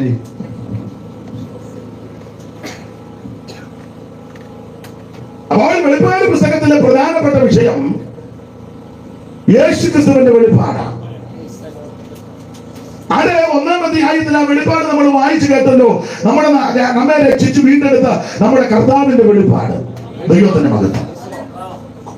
യോഹന്നാൻ അപ്പോസ്തലൻ നാടുകടത്തപ്പെട്ടിരിക്കുക പത്മോസ് എന്ന ദ്വീപിൽ. തിളച്ച എണ്ണയ്ക്കകത്ത്, ചരിത്രം പറയുന്നത് തിളച്ച എണ്ണയ്ക്ക്, അങ്ങനല്ലേ, തിളച്ച എണ്ണയ്ക്കകത്തിടുന്ന ഉപ്പേരി വറക്കാനായിട്ട് വറുത്തു പോരും പോലെ. ഞാൻ കണ്ടില്ലെങ്കിലും ചരിത്രം പഠിച്ചവരും അറിവുള്ളവരും പറഞ്ഞുള്ള കേൾവിക്ക് ചില പഠനത്തിന്റെ വെളിച്ചത്തിൽ പറയുന്നുള്ള തെറ്റുന്നുണ്ടെങ്കിൽ ക്ഷമിച്ചേക്കണം. അത് പറഞ്ഞൊരു കലക്കമൊന്നും ഉണ്ടാകരുത്. എണ്ണ വെട്ടി തിളക്കി ആ തിളച്ച എണ്ണയ്ക്കകത്ത് ഇടാൻ ഒരുങ്ങുക. അപ്പൊ പറഞ്ഞു, യേശുവിനെ തള്ളി പറഞ്ഞാൽ തിളച്ച എണ്ണ ഇടുകയല്ല. അതല്ല, യേശുവിന് വേണ്ടി നിൽക്കാനാ പാപമെങ്കിൽ മറത്തുപോലും. യോഹന്നാൻ യാതൊരു സങ്കടവും സങ്കോചവും ഭയവും ഇല്ല. എണ്ണ ഇങ്ങനെ വെട്ടി തിളക്കുക ചെമ്പിനകത്ത്. എന്റെ ഭാഷ ആ ചെമ്പെന്ന്. അവൻ വെട്ടി തിളക്കുക. അവൻ ഇങ്ങനെ തിളച്ചു നിൽക്കുമ്പോ ഇതിനകത്തിട്ട് വറുത്തു പോരുമെന്ന് യോഹന്നാൻ പൊതുവിൽ പറഞ്ഞില്ലെങ്കിൽ യോഹന്നാന്റെ അകത്ത് ധൈര്യം എന്നാന്നറിയാമോ? ഈ തീയും ഈ തിളച്ച എണ്ണയും കൊണ്ട് ഞാൻ ചഞ്ചലിക്കത്തില്ല. അതല്ല, ഞാൻ സേവിക്കുന്നവൻ, ഞാൻ ആരാധിക്കുന്നവൻ, ഞാൻ ഭരിക്കുന്നവൻ തീക്കകത്തൂടെ നടകൊണ്ടവനാണ്. ഞാൻ സേവിക്കുന്ന എന്റെ ദൈവം, എന്നെ രക്ഷിച്ച എന്റെ ദൈവം നസറേയനാകുന്ന യേശു ക്രിസ്തു, അവൻ തീ കണ്ട് അവൻ ഇളകുന്നവനൊന്നുമല്ല, അവൻ തീക്കകത്തൂടെ നടന്നവനാ. മഹാരാജാവ് ചോദിക്കുക, എന്റെ ഭാഷയാ ജോർജുകുട്ടി, നമ്മൾ 3 പേരെ അല്ലയോ തീക്കുണ്ടത്തിലിട്ടത്? അതേ തിരുമേനി, ഇപ്പൊ 4 പേര് നടക്കുന്നല്ലോ. ഒരുത്തന്റെ രൂപമാണെങ്കിൽ ദൈവദൂതനോട് തുല്യമാ, ദൈവപുത്രനോട് തുല്യമാ. ഇന്ന് രാത്രിയിൽ എന്നെ കേൾക്കുന്ന ദൈവത്തിന്റെ പൈതല്, നീ തീച്ചൂടക്കകത്തൂടെ പോകുമ്പോൾ മാറി നിൽക്കുന്ന ദൈവമല്ല. നീ തീയുടെ അനുഭവത്തിൽ കൂടെ പോകുമ്പോൾ കണ്ണടയ്ക്കുന്ന ദൈവമല്ല. നീ തീക്കകത്തൂടെ കടക്കുമ്പോൾ അവൻ രസിക്കുന്ന ദൈവമല്ല. തീക്കകത്തൂടെ ഇറങ്ങി വന്ന് നിന്റെ സമീപേ വന്ന് നിന്റെ സമീപേ എത്തി നിന്നെ ആശ്വസിപ്പിക്കുന്ന തീയുടെ മണം പോലും അടിക്കുവാൻ അനുവദിക്കാത്തവനാ ദൈവം.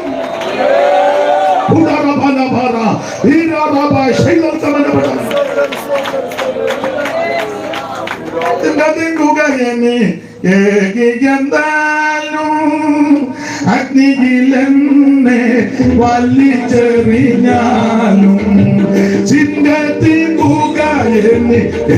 ഏകിയെന്നാലും അഗ്നിയിലെന്നെ വലിച്ചെറിഞ്ഞാലും ഉള്ളം കലങ്ങും പ്രതിസന്ധികളിൽ, ഉള്ളം കലങ്ങും പ്രതിസന്ധികളിൽ വീഴാതെ നിർത്തണമേ, എന്നെ വീഴാതെ നിർത്തണമേ. ഉള്ളം കലങ്ങും പ്രതിസന്ധികളിൽ, ഉള്ളം കലങ്ങും പ്രതിസന്ധികളിൽ വീഴാതെ നിർത്തണമേ, എന്നെ വീഴാതെ നിർത്തണമേ. മാലാവരിയൊന്നും പാടണമെന്നൊന്നും അവകാശപ്പെടുന്നതിന് പറയാൻ ഒക്കുന്നില്ല. ദൈവത്തിന് മഹത്വം. അപ്പോൾ ഈ തിളച്ച എണ്ണയും തീയും കണ്ട് യോഹന്നാൻ അളകിയില്ല. യോഹന്നാൻ ഒരു കാര്യം അറിയുക, ഞാൻ സേവിക്കുന്ന ദൈവം തീക്കകത്തോടെ നടവുള്ളവനാ. അപ്പൊ ഈ തിളച്ച എണ്ണക്കകത്തിട്ടു. കുറച്ച് കഴിഞ്ഞ് പുള്ളിക്ക് ഒരു കുഴപ്പവുമില്ല. അപ്പൊ അവര് പറഞ്ഞേ തീ കൊണ്ടൊക്കുകയല്ല, വെള്ളത്തിൽ താത്തേക്കാണ്. ഇതിനെപ്പറ്റി പഠിച്ചിട്ടുള്ളത് പറയുന്നത്, ഒരു വള്ളം ക്രമപ്പെടുത്തി യോഹന്നാനെ വള്ളത്തിലാക്കി കയ്യും കാലും എല്ലാം ബന്ധിച്ച് വള്ളം കരയ്ക്കുന്ന തെള്ളിയെന്നും അങ്ങനെയൊക്കെ പറയുന്നു. തെള്ളിയെന്നും പോയ പോക്കിന്റെ പടയാളി കുന്തത്തിന് വള്ളത്തിന്റെ വള്ളയിലൊരു കുത്തും കൊടുത്തു. അപ്പം വള്ളം വെള്ളത്തിലോട്ട് പോയപ്പോൾ ഈ സുഷിരത്തിനകത്തൂടെ വെള്ളം കയറി ഉപദേശി വെള്ളം കുടിച്ച് ചത്തോളും. തീ കൊണ്ടല്ലേ ഒക്കാത്ത, എന്നാ വെള്ളത്തിൽ തീരട്ടെ. വെള്ളവും പുള്ളിക്ക് പേടിയില്ല. കാരണം വെള്ളത്തിന്റെ മീതെ നടന്നു വന്നവനെ ആരാധിക്കുന്നു. സ്തോത്രം. എല്ലാവരോടും നിലവിളിച്ചു, നാളെ ഞങ്ങൾ നശിച്ചു പോകുന്നത്. നാലായാമത്തിൽ അവിടുന്ന് വരുക. ദൈവത്തിന്റെ മകത്വം. അടുക്കുവാനുള്ള ആശയുണ്ട്. നടുക്കടലിൽ പടകുമാക്കി തിടുക്കമായി കടലും കോപിച്ചു. പരിപാലകനെ എന്നെ സഹായിക്കണേ, പരിപാലകനെ എന്നെ സഹായിക്കണേ. കടലകനെ പോവാൻ ഇമ്പമോടെ കേട്ടതാല യാത്രയും ചെയ്തോ.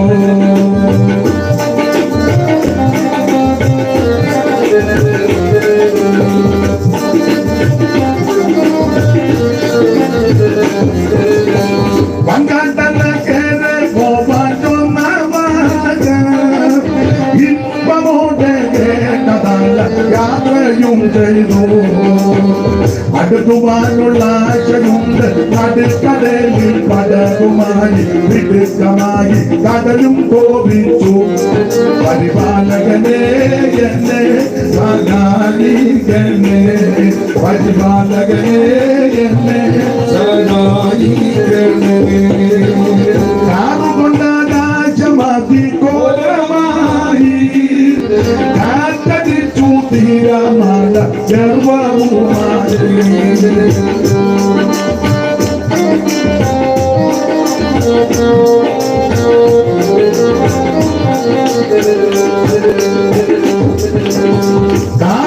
കാറുകൊണ്ടാകാശമതി കോലമായി കാറ്റടിച്ചു തീരമല ഗർവവുമായി. അടുക്കുവാനുള്ള ആശയുണ്ട്. നടുക്കടലിൽ പടകുമായി തിടുക്കമായി കടലും കോപിച്ചു. പരിപാലകനെ എന്നെ സഹായിക്കണേ, പരിപാലകനെ എന്നെ സഹായിക്കണേ. അപ്പൊ ശ്രദ്ധിക്കുക, ആ നാലാം നാമത്തിൽ കടലിന്റെ മീതെ വെള്ളത്തിന്റെ മീതെ നടന്നു വന്നവനെ ആശ്രയിക്കുന്നത്. വെള്ളവും വിഷയമല്ല. സ്തോത്രം. അങ്ങനെ ഈ പടക് ചെന്ന് കയറി പത്മോസിലെത്തി എന്നൊക്കെ ചിലര് പറയുന്നു. അല്ലെ എങ്ങനെയൊരു പാട്ട് പത്മോസില. യോഹന്നാൻ നാട് കടത്തപ്പെട്ടത് പത്മോസില.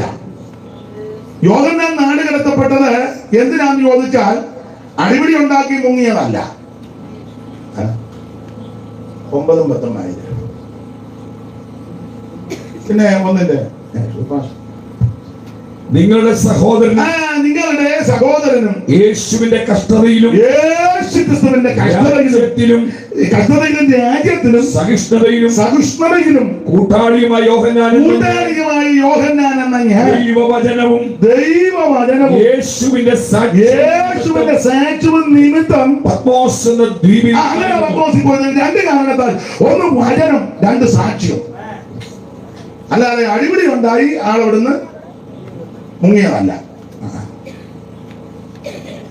ചേട്ടനും അനിയനും കൂടെ തമ്മിൽ തന്നെ ഉണ്ടായി.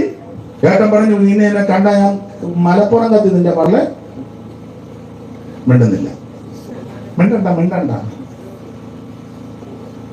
നാട്ടുകാരുടെ പാസ്പോർട്ടും കാശും മേടിച്ചിട്ട് മുങ്ങിയതല്ല. അങ്ങനെ മുങ്ങിയ ബിരുദന്മാരുണ്ട്. മിണ്ടണ്ട. ലോൺ വെച്ച് കാശ് കൊടുത്തവരും കടം മേടിച്ചു കൊടുത്തവരും പലിശക്കെടുത്ത് കൊടുത്ത് എങ്ങനെയും കൊച്ചുങ്ങൾ രക്ഷപ്പെട്ടെന്ന് കൊടുത്ത ഇവൻ വലിയ വിദ്വാനാ. അത് മുഴുവൻ മേടിച്ച് ഒരു സുപ്രഭാതത്തിൽ അവൻ അങ്ങ് മുങ്ങി. പിന്നെ നമ്മൾ നോട്ടീസ് കാണുന്ന ഡോക്ടർ റോറൻ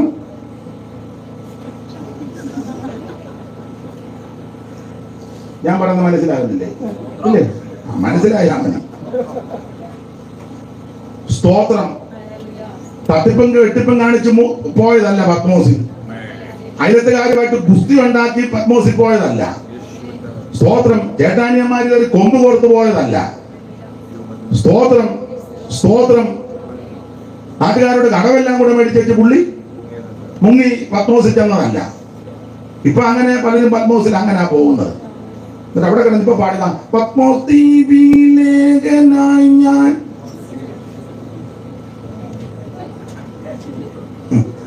വേണ്ട, വെറുതെ എന്തിനാ ആലോചന ഉണ്ടാക്കുന്നത്. യോഹന്നാൻ പത്മോസിൽ പോയത് രണ്ട് കാരണമാണ് കൃത്യമായിട്ട് എഴുതിയിട്ടുണ്ട്. ഒന്ന് ദൈവവചനം. ദൈവവചനവും ദൈവവചനം ഉദ്ദേശിച്ചത് നീ ശരിയായി വചനം പറഞ്ഞാൽ നിന്നെ ഒറ്റപ്പെടുത്തും. നിങ്ങൾ ശരിക്കും ഉപദേശം പറഞ്ഞേ ഒറ്റപ്പെടും. ഒറ്റപ്പെടുക മാത്രമല്ല എല്ലാവരും അയക്ക് ബെവരൊന്നുമില്ലെന്ന് ഉപദേശം ഒന്ന് പറഞ്ഞേ, പ്രമാണം ഒന്ന് പറഞ്ഞേ, വചനത്തിൽ ഒന്ന് പറഞ്ഞേ.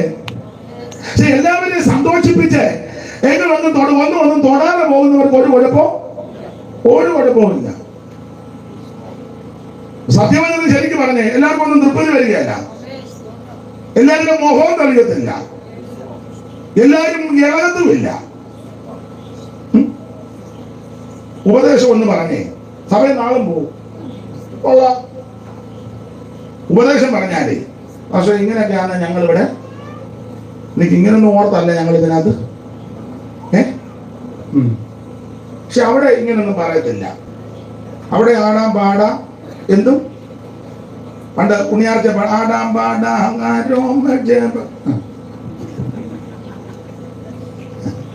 അത് കേട്ടപ്പോ പൊട്ടാന്നോർത്തറിയാം. ഞാൻ പാടുന്നില്ല. ഞാൻ കൂടി വേറെ തരാം.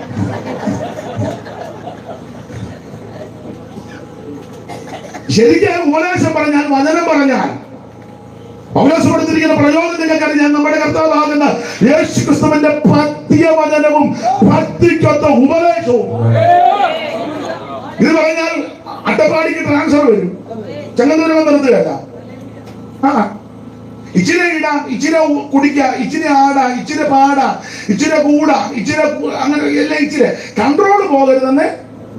കൺട്രോളും പോകരുത്. സൺഡേ വരികയും ചെയ്യണം. ഞാൻ പറയുന്ന മനസ്സിലാകുന്നില്ലേ നിങ്ങൾക്ക്? കൺട്രോൾ പോകരുത്. സൺഡേ ഇനി സൺഡേ ഇടയ്ക്ക് പോയാലും ഇവിടെ തരേണ്ടത് ദൈവത്തിന് മഹത്വം. ഞാൻ ആ ഭാഗത്തേക്ക് പോകുന്നില്ല. ചിലത് നന്നായിട്ട് ബുദ്ധിമുട്ടുന്നതായിട്ട് ഞാൻ കാണുന്നു. അതുകൊണ്ടാണ് അല്ല പോകാനറിയാൻ വരാണ്ടല്ല. കാരണം നാളെ യോഗത്തിന് ആള് വരണം. അല്ലെ നിങ്ങൾ പറയും അയാൾ അന്ന് വന്നെല്ലാം കലക്കേച്ച് പോയി വ്യത്യാസം ഒറ്റ നാളെ ഇല്ലേ? അന്ന് ഞാൻ ശരിക്കും പറയാൻ പോവാ. നാളെ ഉണ്ടെന്ന് പറഞ്ഞാൽ അടങ്ങിയത്. രണ്ട് കാരണത്താലാണ് നാട് കടത്തപ്പെടുന്നത്. ഒന്ന് യേശുവിന്റെ വചനം, രണ്ട് യേശുവിന്റെ സാക്ഷ്യവും ദൈവത്തിന്റെ വചനവും യേശുവിന്റെ സാക്ഷ്യം. അങ്ങനെ നാട് കടത്തപ്പെട്ട യോഹന്നാൻ, നാട് കടത്തപ്പെട്ട പത്മോസിൽ ഒറ്റയ്ക്കാണെങ്കിലും കർത്തൃവശത്തിൽ ആത്മവിവശനായി നീ കാണുന്നതിന് പുസ്തകത്തിൽ എഴുതുക. എഴുതിയിട്ട് Ephesus, Smyrna, Pergamos, തുയതൈര, Sardis, Philadelphia, ലവോദിക്കിയ എന്ന 7 സഭകൾക്ക് എഴുതുക എന്ന കാഹളത്തുന്നതിന് ശബ്ദം എന്റെ പിറകിൽ കേട്ടു. എന്നോട് സംസാരിച്ച നാദം എന്തെന്ന് കാരണം ഞാൻ തിരിഞ്ഞപ്പോൾ 7 പൊന്നില വിളക്കുകളെയും നിലവിളക്കുകളുടെ നടുവിൽ നിലയൊക്കെ ധരിച്ച് പൊൻകച്ചയും പൂണ്ട് പൊൻവിള കേടുള്ളിൽ പൊൻകച്ചയും പൂണ്ട് പൊൻവിള കേടുള്ളിൽ പൊൻകച്ചയും പൂണ്ട് പൊൻവിള കേടുള്ളിൽ പൊൻകച്ചയും പൂണ്ട്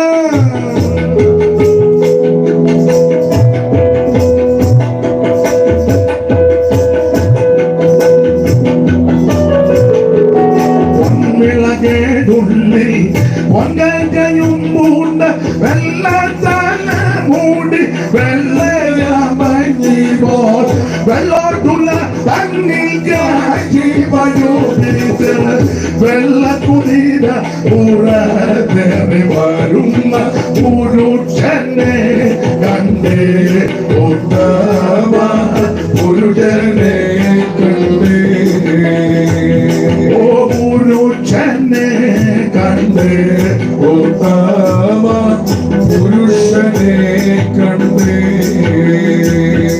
അപ്പൊ ശ്രദ്ധിക്കുക, തിരസ്കരിക്കപ്പെട്ട യേശു ക്രിസ്തുവിനെ ആണ് യോഹന്നാൻ ദർശിക്കുന്നു. അതാണ് വെളിപ്പാട് 1-ാം അധ്യായം. 2-3 അധ്യായം 7 സഭയ്ക്കുള്ള ദൂത, ദൈവത്തിന്റെ മഹത്വം. ആ സഭയെ പറ്റി അവിടെ വായിച്ചു കേട്ടുള്ള 7 സഭ, എഫെസോസ് മുതൽ ലവോദിക്ക വരെയുള്ള 7 സഭ.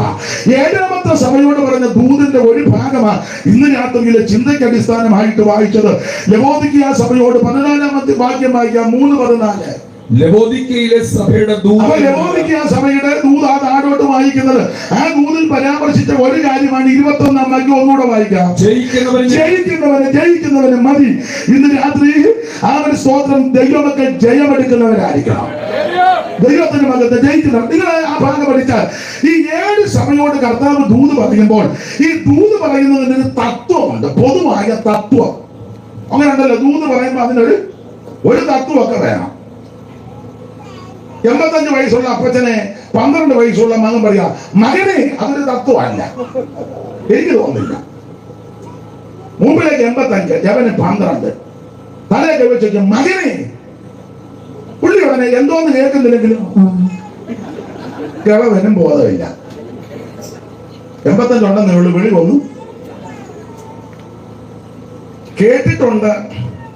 പണ്ട് മൺമറഞ്ഞ PM ഫിലിപ്പ് അവറുകളോട് ഒരു കൊച്ചു പയ്യൻ പറഞ്ഞെന്നാ പറയുന്ന ദൂത്. ശൈലികളുണ്ട്. വലിയ ഓലമണ്ണിൽ ഒടിഞ്ഞു വരുന്നത് പോലെ പുള്ളി പറഞ്ഞ് പെട്ടെന്ന് ഒരു കൊടുത്തേക്കാൻ, നീ അവിടെ ഇരിക്ക.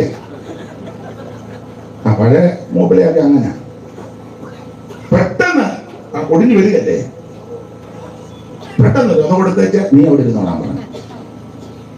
ഈ ദൂത് പറയുന്നതിന് തത്വമുണ്ട്, തത്വം. ഓ, ഇങ്ങനെ ഈ വെളിപ്പാട് പുസ്തകം 7 സഭയ്ക്ക് ദൂത് പറയുമ്പോൾ അതിന് പൊതുവായ തത്വം. ആ തത്വം 1, കർത്താവ് സഭയ്ക്ക് തന്നെ ഒന്ന് പരിചയപ്പെടുത്തും. 2, അഭിനന്ദിക്കും സഭയെ. 3, ആക്ഷേപം എന്തെങ്കിലും ഉന്നയിക്കാനുണ്ടെങ്കിൽ സൂക്ഷ്മാക്ഷേപിക്കും. 4, സഭയെ നന്നായിട്ടൊന്ന് വിവേചിക്കും. 5, സഭയ്ക്ക് പ്രബോധനം കൊടുക്കും. 6, സഭയ്ക്ക് മുന്നറിയിപ്പ് കൊടുക്കും. 7, പ്രതിഫലം വല്ലതും ഉണ്ടെങ്കിൽ അതും പറയും. ഇതാണ് പൊതുവായ തത്വം. എല്ലാ സഭയോടും ദൂത് പറയുമ്പോൾ ഈ തത്വത്തിൽ നിന്ന് ദൂത്. പണ്ട് നാമം ജപിക്കുമ്പോൾ അതിലൊരു പ്രയോഗമുണ്ട്, എഴുത്തച്ഛൻ എഴുതിയതാ. തത്വത്തിനുള്ളിൽ ഉദയം ചെയ്തിടുന്ന പൊരുളെത്തിടുവാൻ. കേട്ടില്ലേ? തലയാട്ടിയല്ലോ, ചൊല്ലിട്ടില്ലേ? തലയാട്ടി കേട്ടില്ല? പറ. ഞാൻ സ്ഥലം മറന്നു പോയി.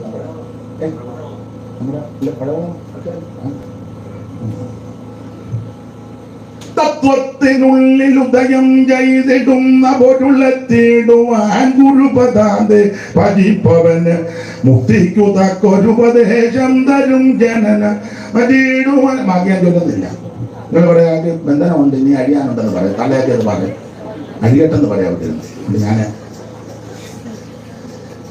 അപ്പൊ എല്ലാ ദൂത് പറയുമ്പോൾ അതിന്റെ തത്വമുണ്ട്, തത്വം. ഓരോ സഭയോട് കർത്താവ് ദൂത് പറയുമ്പോൾ ആ സഭയോട് ചില തത്വങ്ങളുണ്ട്. നമുക്ക് 1-2 കാര്യങ്ങൾ ചിന്തിച്ച് നമുക്ക് എപ്പോഴാണ് നിർത്തേണ്ട സമയം എങ്ങായി? അപ്പൊ ഞാൻ പൊക്കോളാം. സമയം എന്താ അച്ഛാ, സമയം എന്താ അച്ഛാ? പൊക്കോളാം ഞാൻ പറയാൻ. അപ്പൊ ശ്രദ്ധിക്കുക, സഭയോട് പറയുമ്പോൾ ദൂരം 1, കർത്താവ് സഭയ്ക്ക് തന്നെ ഒന്ന് പരിചയപ്പെടുത്തണമല്ലോ. ആ പരിചയപ്പെടുത്തുന്നത് 14-ാം വാക്യം വായിച്ചോ. 14. ലവോദിക്കയിലെ സഭയുടെ ദൂത് എഴുതുക, വിശ്വസ്തനും സത്യവാനുമായ സാക്ഷിയായി ദൈവസൃഷ്ടിയുടെ ആരംഭമായ ആമേൻ എന്നുള്ളവൻ അരുളി ചെയ്യുന്നത്. ശ്രദ്ധിക്കുക, ഇതാ കർത്താവ് സഭയ്ക്ക് തന്നെ ഒന്ന് പരിചയപ്പെടുത്തി. അല്ലയോ ലവോദിക്ക സഭയെ, നിങ്ങളോട് ദൂത് പറയുന്ന, നിങ്ങളോട് ആലോചന പറയുന്ന, നിങ്ങളോട് അരുളപ്പാട് പറയുന്ന ഞാൻ ആരാണെന്ന് ചോദിച്ചാൽ എല്ലാ പദങ്ങളും എടുത്ത് പറയേണ്ടതാ, അതിന് തുനിയുന്നില്ല. ഒരു വള ഇപ്പൊ എടുക്കുക, അതിനെ നേരമുള്ളൂ. നിങ്ങളോട് ദൂത് പറയുന്ന, ആലോചന പറയുന്ന, അരുളപ്പാട് പറയുന്ന ഞാൻ ആരാന്ന് ചോദിച്ചാൽ ഒന്നുകൂടെ ഉറപ്പിക്കാം, ഞാൻ വിശ്വസ്തനായ ദൈവമാണ്. Praise the Lord. ഇന്ന് രാത്രി എന്നെ കേൾക്കുന്ന ദൈവ പൈതലേ, നിന്നെ വിളിച്ച ദൈവം വിശ്വസ്തനാ, നിന്നെ രക്ഷിച്ച ദൈവം വിശ്വസ്തനാ, നിനക്ക് വേണ്ടി ജീവനെ തന്ന ദൈവം വിശ്വസ്തനാ, നിന്നെ വീണ്ടെടുത്ത നിന്റെ ദൈവം വിശ്വസ്തനാ. കർത്താവിന് മകത്വം, വിശ്വസ്തൻ. അതിനെ അങ്ങനെ എടുത്തു പറഞ്ഞത്. ഇവിടെ ആരും വിശ്വസ്തന്മാരല്ല. വിശ്വസ്തനായിട്ട് എല്ലാവരും ഞാൻ സഹിതം എളിഞ്ഞിരിക്കുന്നേ. ഒറ്റ ഒരു തമ്മിൽ ഒരു പൂർണ്ണ വിശ്വസ്തൻ എന്ന് കൈ പൊക്കിക്കേ. എനിക്കൊന്ന് കാണാനല്ല, ഇന്ന് നിന്റെ കൂടെ വരെ. അത് വേറെ കേസാ, വേറെ കേസാ. ഞാൻ കൈകാര്യം ചെയ്തോളാം ഇത് കഴിഞ്ഞ്. അപ്പൊ ശ്രദ്ധിച്ചേ, മനുഷ്യന്റെ ഇടയിൽ എല്ലാത്തിനും വിശ്വസ്തനായ ഒറ്റ ഒരുത്തരില്ല. ഒന്നല്ലെങ്കിൽ മറ്റൊരു വിഷയത്തിൽ ഞാനും നിങ്ങളുമെല്ലാം അവിശ്വസ്തരാ. എന്നാൽ എന്നെ കേൾക്കുന്ന പ്രിയരെ, അവൻ സകലത്തിലും വിശ്വസ്തനായ ഒരുവനേ ഉള്ളൂ. നിനക്ക് വേണ്ടി ജീവനെ തന്ന്, നിന്നെ വീണ്ടെടുത്ത്, നിന്നെ രക്ഷിച്ച്, നിന്നെ സൗഖ്യമാക്കി, നിന്നെ അവൻ രക്ഷിച്ച നസറേയനാകുന്ന യേശു അവിടുന്ന് വിശ്വസ്തനാ. പൗലോസ് വളരെ സ്പഷ്ടമായിട്ട് പറഞ്ഞു, കർത്താവോ വിശ്വസ്തൻ. അവൻ നിങ്ങളെ ഉറപ്പിച്ച് ദുഷ്ടന്റെ കയ്യിലകപ്പെടാതെ വണ്ണം കാണും. സ്തോത്രം. വിശ്വസ്തനായിട്ട് ഒരുവനേ ഉള്ളൂ. യജമാനത്തവനെ ജ്വാലാഗ്നിലോചനനെ, യജംബലത്തവനെ ജ്വാലാഗ്നിലോചനനെ, യജംബലത്തവനെ ജ്വാലാഗ്നിലോചനനെ, ഉച്ച കതിരവൻ പോലൂജ്വലദാനനെ, ഉച്ച കതിരവൻ ഊജ്വലദാനനെ, ദേവകുമാര സർവ പാപ വിദൂര ജയിക്ക, ദേവകുമാര സർവ പാപ വിദൂര ജയിക്ക.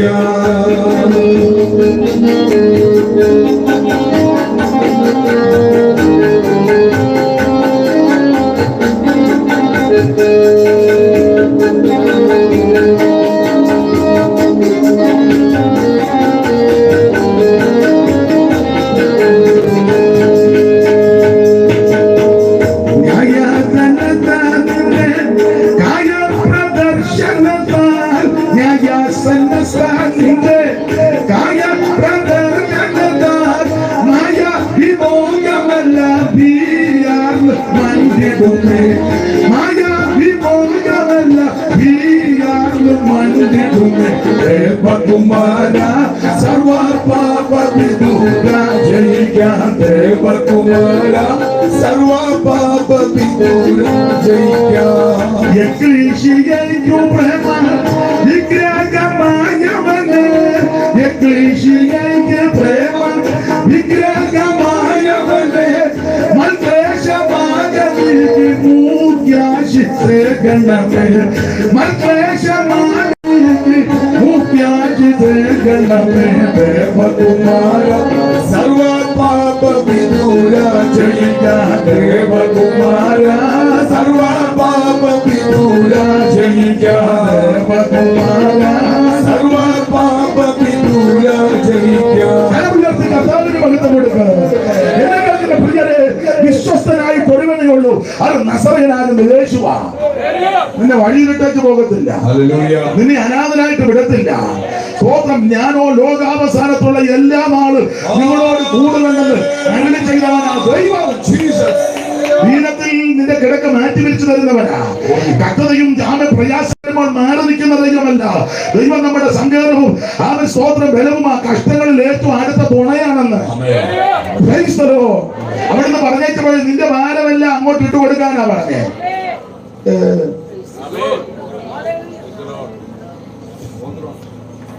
സ്തോത്രം. പിന്നെ ഭാരമായിട്ടിരിക്കുക. വിശ്വസ്തൻ. ഇവിടെ വന്ന ആരും വിശ്വസ്തരല്ല. ഒന്നല്ലെങ്കിൽ മറ്റൊരു കാര്യത്തിൽ എല്ലാവരും, ഭാര്യമാരെല്ലാരും ഒന്നും വിശ്വസ്തര. അച്ഛ എന്ന് പറഞ്ഞ് ഹിന്ദി പറഞ്ഞു വരുന്നത് വിശ്വസ്തത എന്ന് പറഞ്ഞാണോ?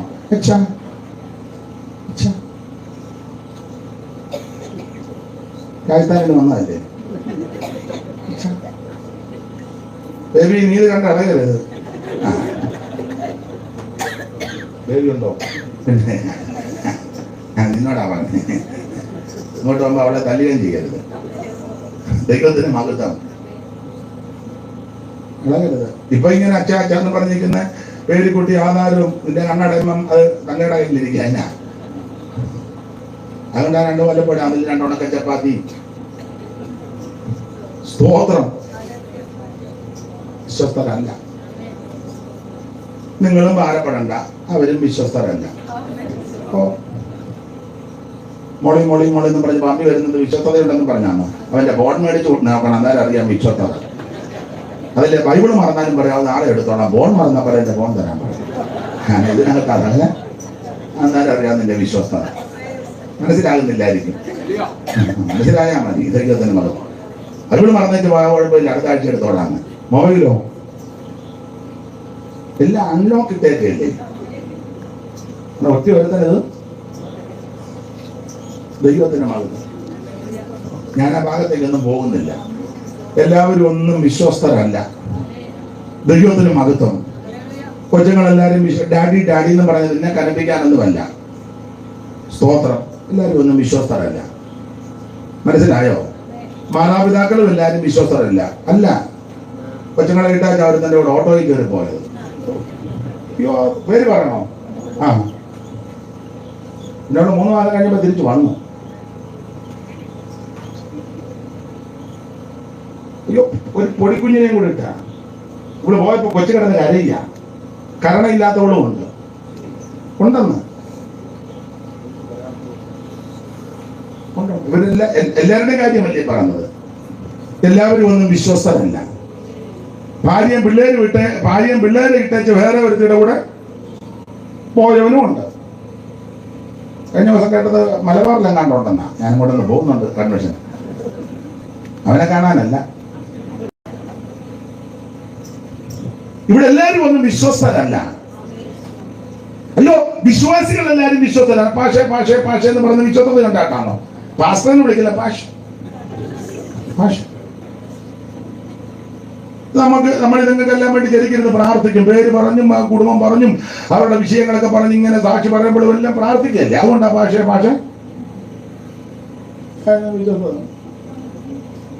അല്ല, മറിച്ചും ഉപദേശിമാരെല്ലാരും വിശ്വസ്തരാണോ? നല്ല ഏലായി. അമ്മാമേ സ്തോത്രം. അച്ഛാ പ്രൈസ് ദി ലോർഡ്. അങ്ങനെ ഞാൻ കൊടുക്കുന്നതുകൊണ്ടാ. അത് കൊടുക്കാതിരിക്കുമ്പോൾ അറിയാൻ തന്നെ നടണം. എന്നാലും ഞായറാഴ്ച എന്ന് ഉച്ചയ്ക്ക് നശിപ്പിക്കുന്ന സംസാരത്തെ പോലെ പുള്ളി നിൽക്കുന്നത്. എന്നെ അന്നേരം കൂട്ടുമായിരുന്നു, ചവിക്കുകയും രാഗിയ അങ്ങനെയൊക്കെ ആണല്ലോ.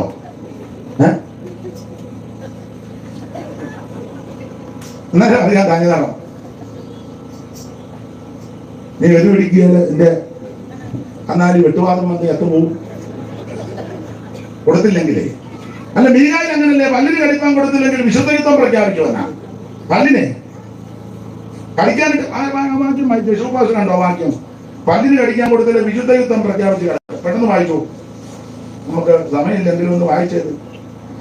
3-ാം അധ്യായത്തിന്റെ 5-ാം വാക്യം വായിച്ചേ. 3:5. എന്റെ ജനത്തെ തെറ്റിച്ചു കളയും. പല്ലിന് കടിപ്പാൻ വല്ലതും ഉണ്ടെങ്കിൽ സമാധാനം പ്രസംഗിക്കുകയും. എന്തായാലും കൂടെ കൊണ്ടല്ലേ സ്വോത്രകാഴ്ച മനഃപൂർവ്വദാനം അങ്ങനെ ഉണ്ടല്ലോ. അതൊക്കെ കൂടെ കൊണ്ട് കൊടുക്കുകയാണെങ്കിൽ പറയും വേയിച്ചെന്ന് ദൈവം അനുഭവിക്കും. ഒരു വിടുതൽ കാണുന്നു. ചില പ്രൊജക്ടുകൾ ഇവ നിന്നങ്ങ് ഞെട്ടുക. അത് പല്ലിന് കടിക്കാൻ കൊടുക്കുന്നതുകൊണ്ടാ. മനസ്സിലാകുന്നുണ്ടോ? ഒന്നുകൂടെ വായിച്ചോ, കേൾക്കട്ടല്ലേ. എല്ലാവരും ജനത്തെ തെറ്റിച്ചു കളയുകയും. ജനത്തെ തെറ്റിക്കുകയാണ് ഇവന്റെ എല്ലാം തൊഴിലല്ല. ജനത്തെ തെറ്റിക്കുക. എങ്ങനെ തെറ്റിക്കുന്നത്? അങ്ങോട്ട് പോകുന്നതല്ല ഇവന്റെ ഒന്നും വിഷയം. മനസ്സിലായോ? അങ്ങോട്ട് പോകുന്നതിനെ തെറ്റിക്കുകയാണ്. ജനത്തെ തെറ്റിച്ചു കളയുകയും. പിന്നെ പല്ലിന് കടിപ്പാൻ വല്ലതും ഉണ്ടെങ്കിൽ സമാധാനം പറയും. റോസമേലിരിക്കും നിന്നെ അന്വേഷിക്കും. ചില വിടുതലുകൾ കാണുന്നു. അമ്മാമ 3 നിലയുടെ മണ്ടേ നിന്ന് ആത്മാവിലാകുന്ന ഞാൻ കാണുന്നപ്പോ റോസമ്മയെ വരവിട്ട് ഇളക്കാൻ തുടങ്ങും. ഇണക്കമാ. സ്വോത്രം. പകച്ചൻ ജംബോ ജെറ്റിൽ പോകുന്നതായിട്ട് ഇന്ത്യയിലല്ല, ബാംഗ്ലൂർ വരെ തിരിച്ചു വരും. സ്തോത്രം. പല്ലിനെ കടിക്കാൻ കൊടുത്താൽ അവനോട് സമാധാനം പറയും, വിടുതലാണ് വിടുതലാണ്. ഈ മാസം ഒരു വിടുതൽ, അടുത്ത മാസം ഒരു വിടുതൽ, ഇന്ന് രാത്രി ഒരു വിടുതൽ. 2024 തീരുന്നതിന് മുമ്പ് പിന്നെ മിണ്ട് ഇങ്ങനെ നിൽക്കും. ഇത് കണ്ടോണ്ട് പാവം പിടിച്ച പെണ്ണുങ്ങൾ ഇതോടെ ഒപ്പോ ഇങ്ങനല്ലേ ഇതിന്റെ കണക്കെ. നിങ്ങൾ ചില മിടുക്കന്മാരെ കണ്ടില്ലേ? പ്രൈസ്തല്ലോ, നിങ്ങൾ ചിരിക്കാൻ പറഞ്ഞതല്ല, ഇത് നിങ്ങൾ പാവത്തിങ്ങളാ. ഉടനെ അതുങ്ങൾ ഇത് കണ്ടി, പിന്നെ നെൻകടഞ്ഞതാണോ ചങ്കടഞ്ഞതാണോ ജാതം മുട്ടിയതാണോ എന്നതാണെന്ന് അറിയാമല്ല. അതുങ്ങൾ ഉടനെ അപ്പോ ഒരു സഹോദരി അപ്പാണ്ട് വെച്ചാൽ ഉടനെ അപ്പറേ പിന്നെ ഇളക്കമല്ലേ. താറാവ് വെള്ളത്തിൽ ചാടും പോലെ ഒരു താറാവ് ചാടിയാൽ മതി, പുറകെ വരുന്ന മുഴുവൻ. എന്തിനാന്ന് നിങ്ങൾക്കും അറിയാമല്ല. അങ്ങനെയാണെന്നില്ല അന്തരീക്ഷം. ഉടനെ നമ്മൾ പറയും ഭയങ്കര സാന്നിധ്യമായിരുന്നു. നല്ല ഭ്രാന്തായിരുന്നല്ല. പല്ലിന് കടിക്കാൻ കൊടുക്കുകയാണെങ്കിൽ അവനോട് സമാധാനം പറയും. അടുത്തത് അവരുടെ വായിൽ ഒന്നും ഇട്ടുകൊടുക്കാത്തവന്റെ നേരെ വിശുദ്ധ യുദ്ധം ഘോഷിക്കും. മനസ്സിലായോ?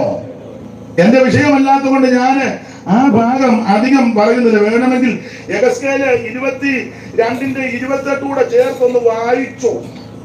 അറിവുള്ള വാക്യമായെങ്കിലും ഒന്ന് വായിച്ചോ. യെഹെസ്കേല് 28 ആ 22:28 കൂടെ ചേർന്നൊന്ന് വായിച്ചു. 22:28. അതിലെ പ്രവാചകന്മാർ വ്യാജം ദർശിച്ചും കള്ളപ്രശ്നം പറഞ്ഞും യഹോവ അരുളി ചെയ്യാതിരിക്കെ യഹോവയെ കർത്താവ് ഇപ്രകാരം അരുളി ചെയ്യുന്നു എന്ന് പറഞ്ഞും കൊണ്ട് അവർക്ക് കുമ്മായം പൂശുക. ഇതൊക്കെ അതിന്റെ എല്ലാം പരിപാടി. കുമ്മായം പൂശി കൊടുക്കുക. സ്തോത്രം. വേറൊരു ഭാഗത്തുണ്ട്, എന്റെ ജനത്തിന് അത് ഇഷ്ടമാണ്. എന്റെ ജനത്തിന് അടി തൊട്ട് മുടി വരെ ഒരു സുഖവുമില്ല, പഴുപ്പും വ്രണവും ചതവും. അത് ഞെക്കി കഴുകിയിട്ടില്ല, വെച്ച് കെട്ടിയിട്ടില്ല, എണ്ണ പുരട്ടി ശമിപ്പിച്ചിട്ടുമില്ല. എന്റെ ജനത്തിന്റെ പുത്രിയെ ലഘുവായിട്ട് ചികിത്സിക്കുന്നു. ഇതൊക്കെ ആ പരിപാടി. അത് നമ്മുടെ വിഷയമല്ലതുകൊണ്ട് ആ ഭാഗത്തേക്ക് ഞാൻ അധികം പോകുന്നില്ല. ഒരു കാര്യം ഉറപ്പാ, ദൈവം വിശ്വസ്തൻ. നിന്നെ വഴിയിലിട്ടേച്ച് പോകത്തില്ല, അനാഥയായിട്ട് വിടത്തില്ല, അനാഥനായിട്ട് വിടത്തില്ല. മാതാപിതാക്കളും മക്കളും സഹോദരങ്ങളും വേണ്ടപ്പെട്ടവരും സഭക്കാരും എല്ലാം നിന്നെ ഉപേക്ഷിച്ചാലും ഉപേക്ഷിക്കാത്ത ഒരു നല്ല കർത്താവുണ്ട്. അവിടുന്ന് വിശ്വസ്തനാണ്. ഓടിച്ച് മുമ്പോട്ട് പോകാൻ ദൈവത്തിന് പകർത്തപ്പോൾ ആ സഭയ്ക്ക് കർത്താവ് തന്നെ ഒന്ന് പരിചയപ്പെടുത്തുക. ഞാൻ വിശ്വസ്തനാ. 14 ഒന്നുകൂടെ വായില്. ലവോദിക്കയിലെ സഭയുടെ ദൂതൻ എഴുതുക, വിശ്വസ്തനും സത്യവാനുമായ സാക്ഷിയായി ദൈവശിക്ഷയുടെ ആരംഭമായ ആമേൻ എന്നുള്ളവരാണ്. അപ്പൊ ശ്രദ്ധിക്കുക, കർത്താവ് സഭയോട് ദൂത് പറയുമ്പോൾ തന്നെ പരിചയപ്പെടുത്തി. അങ്ങനെ പരിചയപ്പെടുത്തണമല്ലോ. അതിന് കവിഞ്ഞ് പരിചയപ്പെടുത്തരുത്. പക്ഷെ ഒന്ന് പരിചയപ്പെടുത്തുന്നത് നല്ലതാ. എന്നെ ഒരു വാക്കിൽ നിന്ന് പരിചയപ്പെടുത്തുന്നത് നല്ലതാ. അറിയാത്ത ആരിലും ഉണ്ട്, പേരെന്ന് അറിയുന്നത് നല്ലതാ. അനീഷ്, പിന്നെ നമ്മുടെ ആൾക്കാർ ചിലര് അനീഷ് കാവാലം എന്ന്, കാവാലം നാടായതുകൊണ്ടാണ്. അതിനപ്പുറം വലിയ പരിചയപ്പെടുത്തലൊന്നും പെടുത്താതിരിക്കുന്നതാ അതാ നല്ലത്. ആർക്ക്? എനിക്കും നിങ്ങൾക്കും. ഒറ്റ വാക്ക് പറഞ്ഞാൽ മതി, കർത്താവിന്റെ ദാസൻ. അതാ ഏറ്റവും ശ്രേഷ്ഠം. ദൈവത്തിന്റെ ദാസൻ. അതിൽ കൂടുതൽ ഒരു ബഹുമാനം പറഞ്ഞ് കിട്ടാനില്ല. ഇത് ചിലരെ ഈ മരണ വീട്ടിൽ ചെല്ലുമ്പോൾ ചിലരുടെ പരിചയപ്പെടുത്തൽ കർത്താവിന്റെ അനുശോചനം. എന്റെയും എന്റെ കുടുംബത്തിന്റെയും എന്റെ പിള്ളേർ ഇപ്പോൾ കാനഡയിലും ഹൂസ്റ്റണിലും ഡാലസിലുമുണ്ട്. അവരുടെയും പിന്നെ എന്റെ ഭാര്യയുടെ അനിയത്തി സൂസിയുടെയും എന്നൊക്കെയാണ്. പിന്നെ ഞാനിപ്പോൾ നിൽക്കുന്ന ഡിസ്ട്രിക്ട് അല്ലെങ്കിൽ സോണൽ അല്ലെങ്കിൽ ഏരിയ കമ്മിറ്റി കുന്തം കോടാലിയോ എന്നെ മെനക്കേട് കേസുകളാണെന്നറിയാവോ. പുള്ളി അവിടെ വന്നത് ഈ കാര്യമെല്ലാം പുള്ളിക്കുണ്ടെന്നും മറ്റവരെല്ലാം കൂടെ ഒന്ന് അല്ലാതെ ആരറിയാനാ. ദൈവത്തിന് മഹത്വം. ഒത്തിരി മെനക്കേട് കേസുണ്ട്, ഒത്തിരി ഉണ്ട്. ദൈവത്തിന് മഹത്വം. ഒറ്റവാക്കി പറയുന്നതാ നല്ലത്. ദൈവത്തിന്റെ ദാസൻ, ദൈവത്തിന്റെ ദാസി. അതിൽ കൂടുതൽ എന്നെ പദവി കിട്ടാനാ. ദൈവത്തിന് മഹത്വം. അവളൊന്ന് പരിചയപ്പെടുത്തുന്നത് നല്ലതാ. പേര് മാത്യു ദാസൻ, PK കോശി അവർകൾ. നല്ലതല്ലേ? അല്ല നിങ്ങൾ ചോദിക്കും, ആ സ്റ്റേജിൽ ഒരു വലിയ പെണ്ണിന് നേതാ ഞങ്ങൾ കണ്ടവിടെ പമ്മിയിരിക്കുന്നത്. അപ്പൊ തെറ്റിദ്ധാരണ ബഹുമാനപ്പെട്ട PK കോശി അവർകൾ. അപ്പൊ ക്ലിയറായി. ബിഷപ്പ് പാസ്റ്റർ മതി. ഒന്ന് പരിചയപ്പെടുന്നതാണ്. ചിലര് പിന്നെ ചിലരെ പരിചയപ്പെടുത്തത്തില്ല, പേരൊന്നുമില്ല. അവർക്ക് കുറച്ച് പേർക്ക് അറിയാം ആരാ പറഞ്ഞേക്ക് പോയെന്ന്. എല്ലാവർക്കും ഒന്നും മിണ്ടുന്നില്ല. ഓ മിണ്ടണ്ട അദ്ദേഹത്തിനായിട്ട് പറഞ്ഞു കൊടുത്തു, എന്തോ പറഞ്ഞു കൊടുത്തു.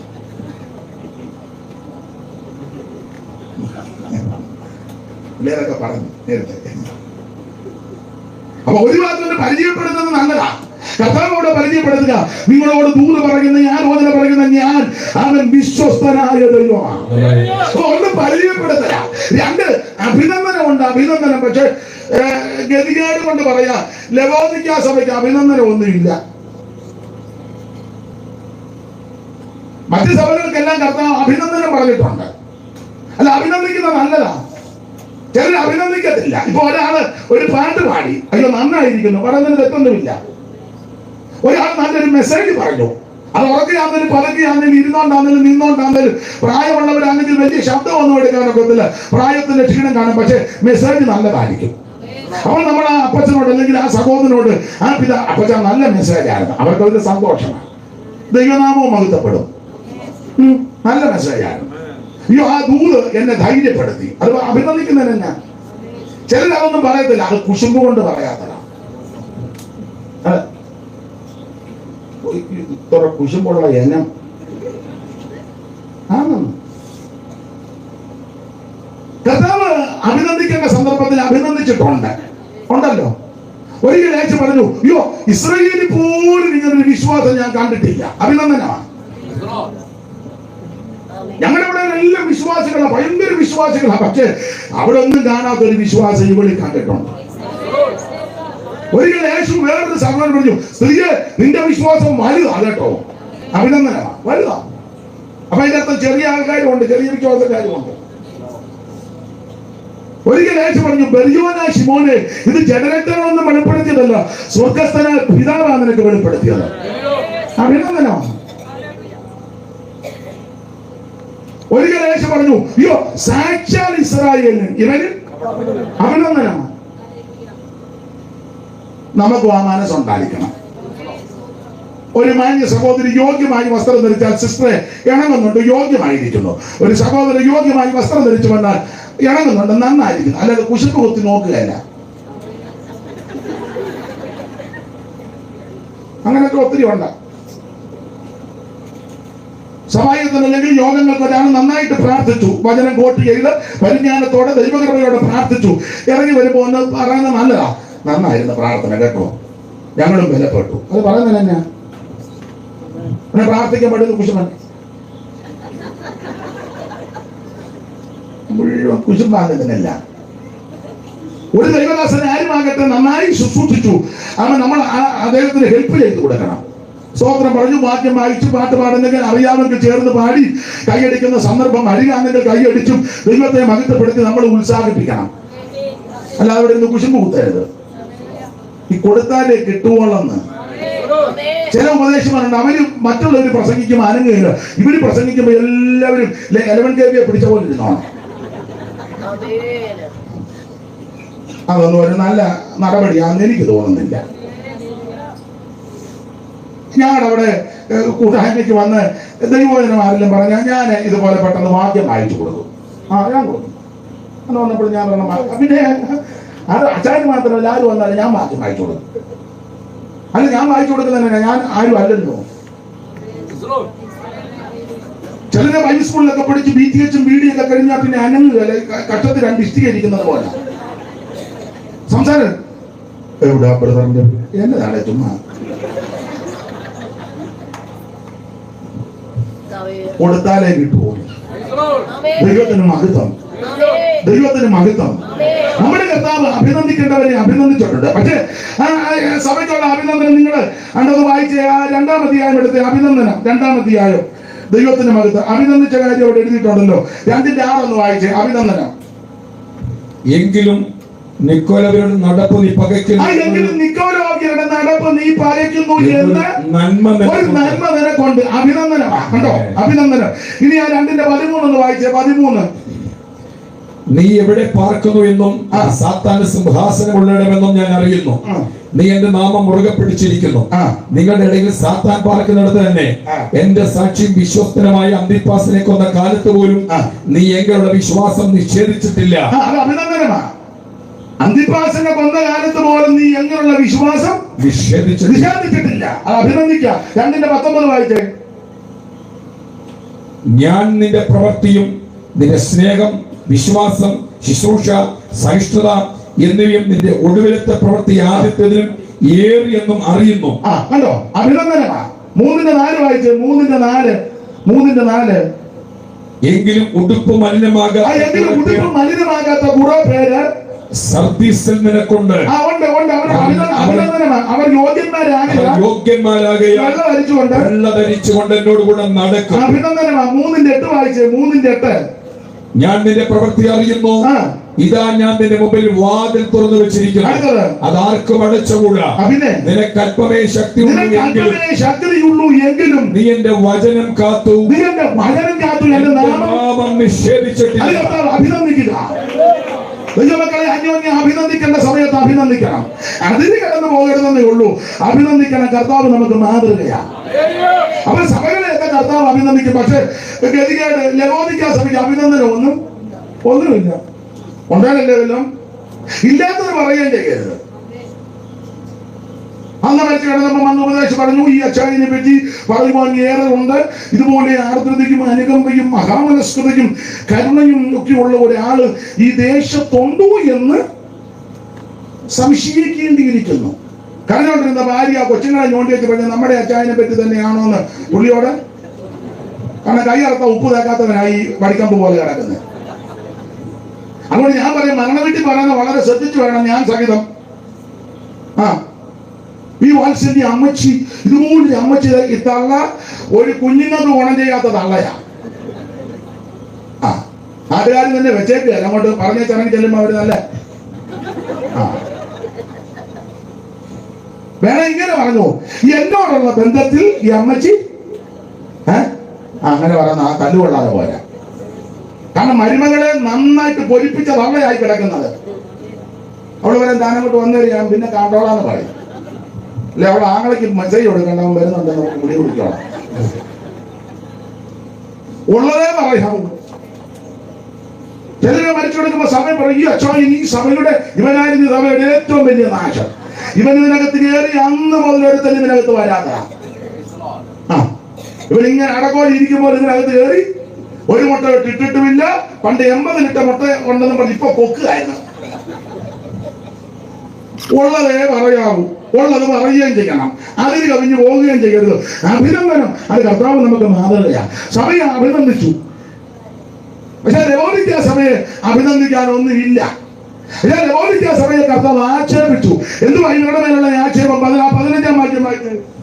ഞാൻ നിന്റെ പ്രവൃത്തി അറിയുന്നു, നീ ഉഷ്ണവാനുമല്ല ശീതവാനുമല്ല. അപ്പൊ ശ്രദ്ധിച്ചേ, ഇതാണ് ആക്ഷേപം. നീ ഉഷ്ണവാനുമല്ല ശീതവാനുമല്ല. നീ ഇങ്ങനെ ഞായറാഴ്ച വന്ന് പന്നി ഇരിക്കുന്നതേ ഉള്ളൂ. നീ പ്യുവർ പെന്തിക്കോസ് അല്ല. എന്നാ നീ സമുദായോ അല്ല. ഏതാന്ന് നിനക്കും വലിയ വെളിവില്ല. നീ ഇങ്ങനെ ഞായറാഴ്ച പന്നി വന്ന് മുണ്ടി ഇരിക്കുമ്പോൾ ഇരിക്കുന്നതല്ലാതെ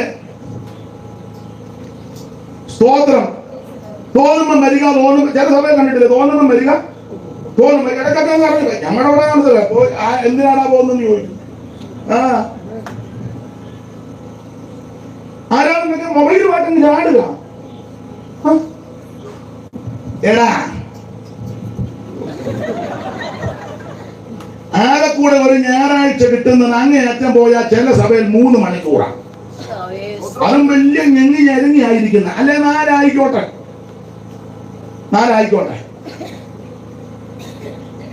ഒരു ദിവസത്തിൽ 24 മണിക്കൂറല്ലേ മോളെ? എത്ര കണ്ടിരി കുഞ്ഞെ? അവർക്കറിയാമോ എത്ര ഉണ്ട്? ഉറപ്പാണോ? ഞാൻ പറഞ്ഞോട്ടെ.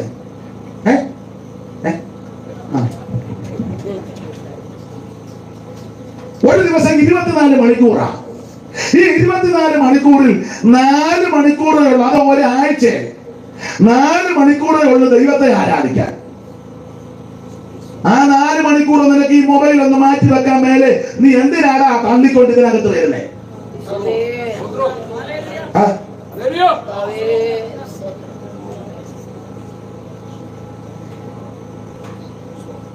ഒരു ദിവസം 24 മണിക്കൂർ, ഒരാഴ്ച 7 × 24 കൂട്ടി പറ, പെട്ടെന്ന് കുറിച്ച് പറ. എനിക്ക് കണക്കറിയത്തില്ല, മാക്സിന് ഞാൻ പുറകോട്ടാ. നിങ്ങൾ പറ. ഞങ്ങൾ പറഞ്ഞിട്ട് ഇയാളങ്ങനെ പ്രസംഗിച്ച് തെളിയാണ്ടെന്നായിരുന്നു.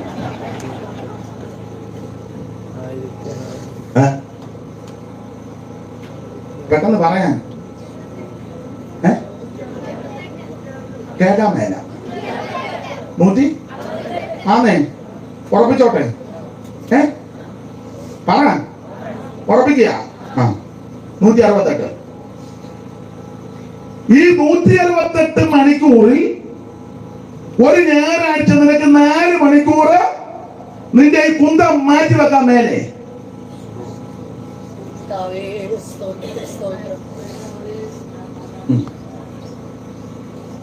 അതിപ്പോ ഉപദേശിമാര് വരെ സ്റ്റേജിൽ നിന്നുകൊണ്ട് ഫോൺ ചെയ്യുന്നവന്മാരുണ്ട്.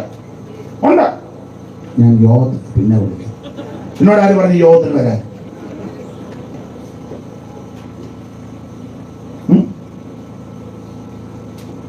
ഇതൊന്നും ശരിയല്ല. നിങ്ങൾ യോജിക്കുമോ ഇല്ലയോ അത് എനിക്ക് വിഷയമല്ല. ഞാൻ വളരെ പ്രാഗൽഭ്യത്തോടെ പറയാം. ആരാധനയ്ക്ക് കയറിയാൽ ഇന്ത്യൻ പ്രസിഡന്റ് വിളിച്ചാൽ എടുക്കത്തില്ല.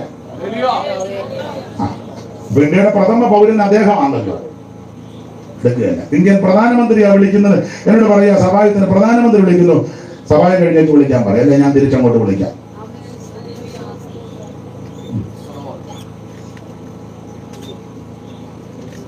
സ്തോത്രം. ആരാധനയ്ക്ക് ഒരു ബഹുമാനം ആദരവും കൊടുക്കുക. എല്ലാരും അല്ല, ചില പാട്ടുകാർ, നിങ്ങളെ ഞാൻ കണ്ടില്ല കേട്ടോ. ചില പാട്ടുകാർ പാട്ട് പാടി വെച്ച് പിന്നെ ഇവിടെ നിന്ന് മൊബൈലിൽ അങ്ങ് പണിയാ, ഭയങ്കര പണിയാ. എല്ലാവരും ഇത് പാട്ടങ്ങ് പോവുക, അവിടെ നിന്ന് പാടിക്കുന്നു, രസിക്കുന്നു. എല്ലാവരുടെയും കാര്യമല്ല. ഇതിനൊരു ബഹുമാനം കൊടുക്കണം കേട്ടോ. ഇതിനൊരു ബഹുമാനം കൊടുക്കണം കേട്ടോ. യഹോവയ്ക്ക് അവന്റെ നാമത്തിന് തക്ക മഹത്വം കൊടുക്കണം കേട്ടോ. അവിടുന്ന് മാത്രമാ മഹത്വത്തിനും പുകഴ്ചയ്ക്കും ആരാധനയ്ക്കും യോഗ്യൻ. ദൈവത്തിന്റെ മഹത്വം. ഇത് ആക്ഷേപമാ, ശീതമാനമല്ല, പ്രതിദോഷാണോ അതുമല്ല, സമുദായമാണോ അതുമല്ല. അങ്ങനെ ഇപ്പോഴത്തെ പോക്ക് കണ്ടാലും അറിയത്തില്ലല്ലോ. കൂട്ടിയിടിക്കുമ്പോഴാ സ്തോത്രം. പെന്തിക്കോസല്ലേ എവിടാ പോകുന്നത്?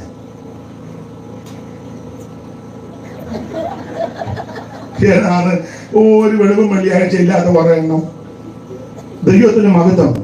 പണ്ടൊക്കെ പറയണ്ട, കാണുമ്പോൾ അറിയാം പെന്തിക്കോസാണ്. പിന്നെ സംസാരിക്കുമ്പോ കുറച്ചുകൂടെ അടുപ്പം കൂടും. അങ്ങനെയുള്ള കാര്യങ്ങളാ സംസാരിക്കുന്നത്. ഇന്നതൊന്നുമില്ല. വല്ലാത്തൊരു കാലമാണ്. ഞാൻ ആ ഭാഗത്തേക്ക് പോകുന്നില്ല. ശീതവാനുമല്ല, ഒന്നേ തണുപ്പായിരിക്കണം, അല്ലേ ചൂടായിരിക്കണം. ഇത് തണുപ്പുമല്ല, ചൂട്, തണുത്ത വെള്ളമല്ല, ചൂടുവെള്ളമല്ല. അപ്പൊ പിന്നെ വാട്ടവെള്ളമാ. വാട്ടവെള്ളം കുടിക്കാനുള്ള ഗതികേട് ഞാൻ പറയണ്ടല്ലോ.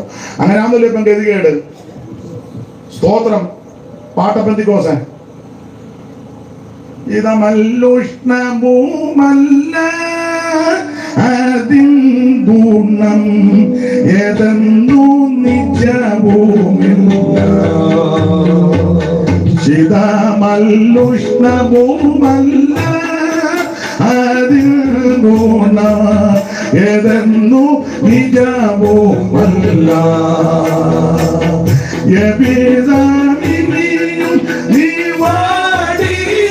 ജലം പോലെ നീ വാടിയ ജലം പോലെ മമവായിൽ പുറത്തുമെഴുന്നിടും പരമാത്മാപുര ചെയ്യും ഓടിയല്ല സഭകളും ശ്രമിക്കണം.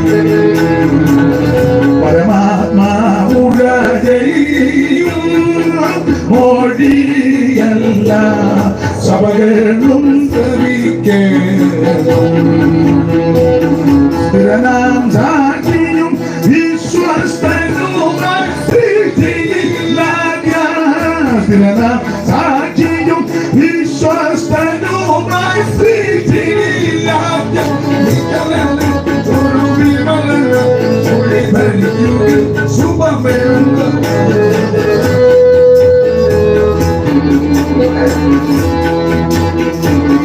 സ്ഥിരനാം സാക്ഷിയും വിശ്വാസനുമായി ശ്രീതിയിലായ നിലലഭിച്ചോടു വിമലനോ ദിനമോടിവരി കുകിൽ സുഭമേകും തവ പരമാത്മാപുര ജയിയും മോടിയല്ല സഭകളും ശ്രദ്ധിക്കുന്ന ഇവരെ പറ്റിയുള്ള ആക്ഷേപം ശീലവാനുമല്ല. നീ പെന്തിക്കോസിലാണെങ്കിൽ നല്ല പെന്തിക്കോസായിട്ട് നിൽക്കണം, കുഴപ്പമില്ല. സമുദായത്തിലാണെങ്കിൽ വൃത്തിയായിട്ട് അവിടെ നിൽക്കണം. ഇതെങ്ങും അല്ലാതെ കയ്യാലപ്പുറത്തെ തേങ്ങ പോലും ഇരിക്കരുത്. എങ്ങോട്ട് വേണേലും മിണ്ടുന്നില്ല. ഓ മിണ്ടണ്ട. സ്തോത്രം. പണ്ട് ബിയ്യത്തമ്പിച്ചായും പറയുവായിരുന്നു, കിണറാണോ അതുമല്ല കുളവാണോ അതുമല്ല കുളവ്. കിണറുമല്ല കുളവുമല്ല, ശീലവാനുമല്ല ഉഷ്ണവാനുമല്ല. അങ്ങനെ നിന്നിട്ട് കാര്യമില്ല. പിന്നെ നീ തന്റെ ഇടത്തോടെ വേണം ഞാൻ പെന്തിക്കോസാനം പറയണം. പറഞ്ഞാൽ മാത്രം പോരാ, അത് പ്രവൃത്തിയിലും കൂടെ കാണിക്കണം. ദാനിയേൽ ഹൃദയത്തിൽ തീരുമാനിച്ചു, ഏതാ രാജാവിന്റെ ഭോജനം കൊണ്ട് രാജാവ് കുടിക്കുന്ന വീഞ്ഞു കൊണ്ട് എന്നെ തന്നെ. നമ്മളും അങ്ങനെ ഹൃദയത്തിൽ തീരുമാനിക്കും, പക്ഷെ അവസരം കിട്ടുമ്പോൾ അടിക്കുകയും ചെയ്യും. ഏതാ വീഞ്ഞു അടിക്കും. ദാനിയേൽ ഹൃദയത്തിൽ തീരുമാനിച്ചു വെച്ച് ആ തീരുമാനം നടത്തി വരുത്താൻ ഷണ്ണാധിപനോട് എന്ന് പറഞ്ഞു, എനിക്ക് ഈ ഫുഡ് വേണ്ട, ഞങ്ങൾക്ക് പച്ചവെള്ളവും ശാകവും. നമ്മൾ തീരുമാനമൊക്കെ എടുക്കും, പക്ഷെ നോക്കുമ്പോൾ അവിടെ നിന്ന് അടിക്കുന്നത് കാണാം. പേരൊന്നും പറയുന്നില്ല, സ്ഥലവും പറയുന്നില്ല. പണ്ട് ഇപ്പോഴല്ല, വർഷങ്ങൾക്ക് മുമ്പ് ഒരു സാധുവായ വിധവ സ്ത്രീ കല്യാണം നടത്തി, മകളുടെ കല്യാണം. അപ്പോൾ സഭയിലെ ഒരാളുണ്ടായിരുന്നു. അപ്പം അദ്ദേഹവും ഉണ്ട്. അദ്ദേഹത്തേക്ക് കല്യാണം വിളിച്ചതാ. അപ്പോൾ ഈ കല്യാണം കഴിഞ്ഞപ്പോൾ പുള്ളി ഈ സാധുവായ അമ്മയുടെ അടുത്ത് എന്ന് പറഞ്ഞു, എന്നെ ഭക്ഷണത്തിന് ഞാൻ വിളിക്കാൻ. അപ്പൊ ആ സാധുവായ വിധവ സ്ത്രീ പറഞ്ഞു, അയ്യോ ഞാൻ ഒരു വിധവ സ്ത്രീയല്ലേ, എല്ലാരെയും എനിക്ക് ഒത്തില്ല കഴിച്ചോന്ന് ചോദിക്കാൻ. അയ്യോ എന്നോട് ക്ഷമിക്കണം. അങ്ങനെ പുള്ളിക്കറി അങ്ങ് കൊമ്പ് കൊടുത്തു. നിങ്ങൾക്ക് വിളിക്കുന്നവരെ മാനിക്കാൻ അറിയാമല്ല, ഇപ്പിടി എന്ന് പറഞ്ഞു. അപ്പൊ ആ സാധു സ്ത്രീ പറഞ്ഞു, അയ്യോ എന്നോട് ക്ഷമിക്കും, ദൈവനാമത്തിൽ ക്ഷമിക്കും, ഞാൻ ഒരു വിധവയല്ലേ, എന്തെല്ലാം കാര്യങ്ങളാ ശ്രദ്ധിക്കുന്നത്, എനിക്ക് ഒത്തില്ല, എന്നോട് ക്ഷമിക്കേ. ആ ഞാനിപ്പോ അങ്ങ് ക്ഷമിച്ചിരിക്കുക. അതെല്ലാം കഴിഞ്ഞ് കല്യാണം എല്ലാം കഴിഞ്ഞ് 3-4 ദിവസം കഴിഞ്ഞ് അന്നൊക്കെ വീഡിയോ ആയാ എടുക്കുന്നത്. വീഡിയോ എടുത്തപ്പോ ഇയാള് നല്ല ശരിക്കിരുന്ന് പെരുക്കുന്നു.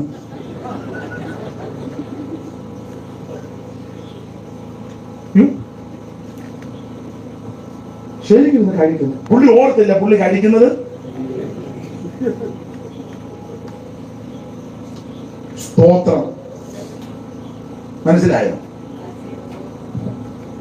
ജീവിക്കുകയാണ് നല്ല പെന്തിക്കോസായിട്ട് ജീവിക്കേ.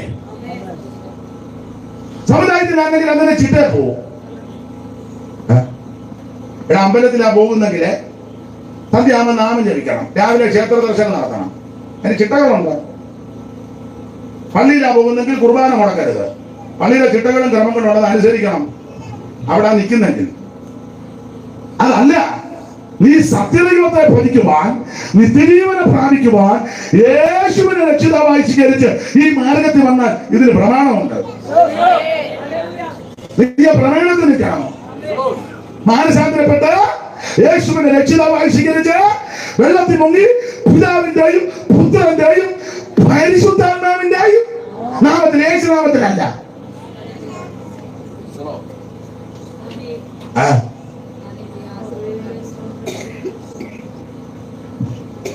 പിതാവിന്റെയും പുത്രന്റെയും യേശുവായിട്ട് സ്നാനപ്പെട്ട് മുടികൾ സ്നാനം,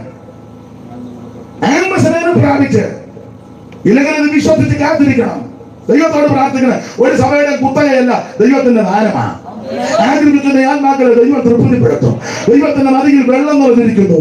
ഒരു നദി ഒന്നതിന് തോടുകൾ ദൈവനഗരത്തെ അത്യുന്നതന്റെ വിശുദ്ധ നിവാസത്തെ സന്തോഷിപ്പിക്കുന്നതാണ്. നീ വേർപാട് പാലിക്കണം.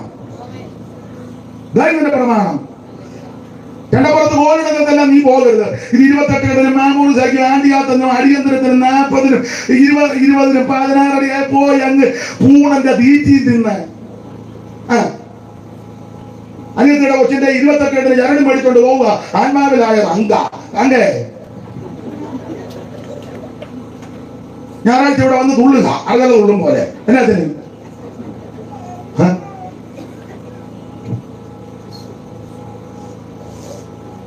എല്ലാത്തിനും ഉണ്ടല്ലോ. കൺവെൻഷനും വന്ന് ഫ്രണ്ടിരിക്കുക. അയൽക്കൂട്ടത്തിന് തിരുവാതിര കളി, അതിനും പോയി. കാരണം അവിടുന്ന് ലോൺ എടുത്തേക്ക് വന്നിരിക്കുക. പെണ്ണുങ്ങൾ വെച്ചേക്കോ? പെണ്ണുങ്ങൾ പറഞ്ഞ് ലോൺ എടുക്കില്ല, ഒന്നെങ്കിൽ ലോൺ എടുക്കില്ല, തിരുവാതിരക്ക് വരണം. ആണ് ഞാൻ തിരുവാതിരക്ക് വന്നേക്കാം.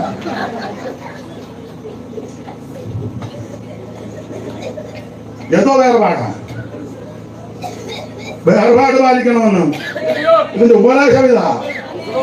അവരുടെ നടുവിൽ നിന്ന് പുറപ്പെട്ട് വേർപെട്ടിരിപ്പീൻ, അങ്ങനെ തന്നെ പുസ്തകത്തിൽ പ്രമാണം.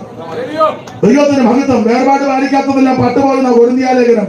സഹോദരന്മാരും നമ്മുടെ പിതാക്കന്മാരെല്ലാം മേഘത്തിന് കീഴിലായിരുന്നു. എല്ലാവരും മേഘത്തിന് സമുദ്രത്തിന് സ്നാനം പറ്റി മോശയോട് ചേർന്നു. എല്ലാവരും ഒരേ ആത്മീയ ആഹാരം നിന്നു. എല്ലാവരും ഒരേ ആത്മീയ പാനീയം കുടിച്ചു. അവരെ അനുഗമിച്ച് ആത്മീയ പാറയിൽ നിന്ന് അവർ കുടിച്ചത് ആ പാറ ക്രിസ്തു. അടുത്ത വാക്യം, എങ്കിലും മിക്കവരിലും ദൈവം പ്രസാദിച്ചില്ല. എന്നാ പ്രസാദിക്കാണിത്? താഴോട്ട് പഠിക്കുമ്പോൾ 1 അവൻ മോഹം, ദുർമോഹം, 2 വിഗ്രഹാരാധന, 3 പരസംഗം, 4 ദൈവത്തെ പരീക്ഷിക്കുന്നു, 5 പിറുപിറുപ്പ്. അവിടെ അങ്ങനെ കൊടുത്തിരിക്കുന്നത്. ദൈവത്തിന് മഹത്വം. എങ്കിലും അവൻ മിക്കവരിലും ദൈവം പ്രസാദിച്ചു. എങ്കിലും മിക്കവരിലും ദൈവം പ്രസാദിച്ചില്ല. തെള്ളി കിട്ടുന്ന കാര്യം നിങ്ങൾ അറിയാതിരിക്കരുത്. ഞങ്ങൾ ഒരു കാര്യം അറിയണം. തെള്ളി കിട്ടുന്നത് അതിനെ തെള്ളി കിട്ടത് തെള്ളി കിട്ടാനാ തെള്ളി ചെന്നുകൊണ്ടാ തെള്ളി കിട്ടത്. ഈ ആഴ്ചയില്ലാത്തതെല്ലാം പോയി ഞായറാഴ്ച തള്ളി അങ്ങോട്ട് അപ്പൊ തെള്ളി കിട്ടും. അവിടെ കിടക്കാൻ പറഞ്ഞു.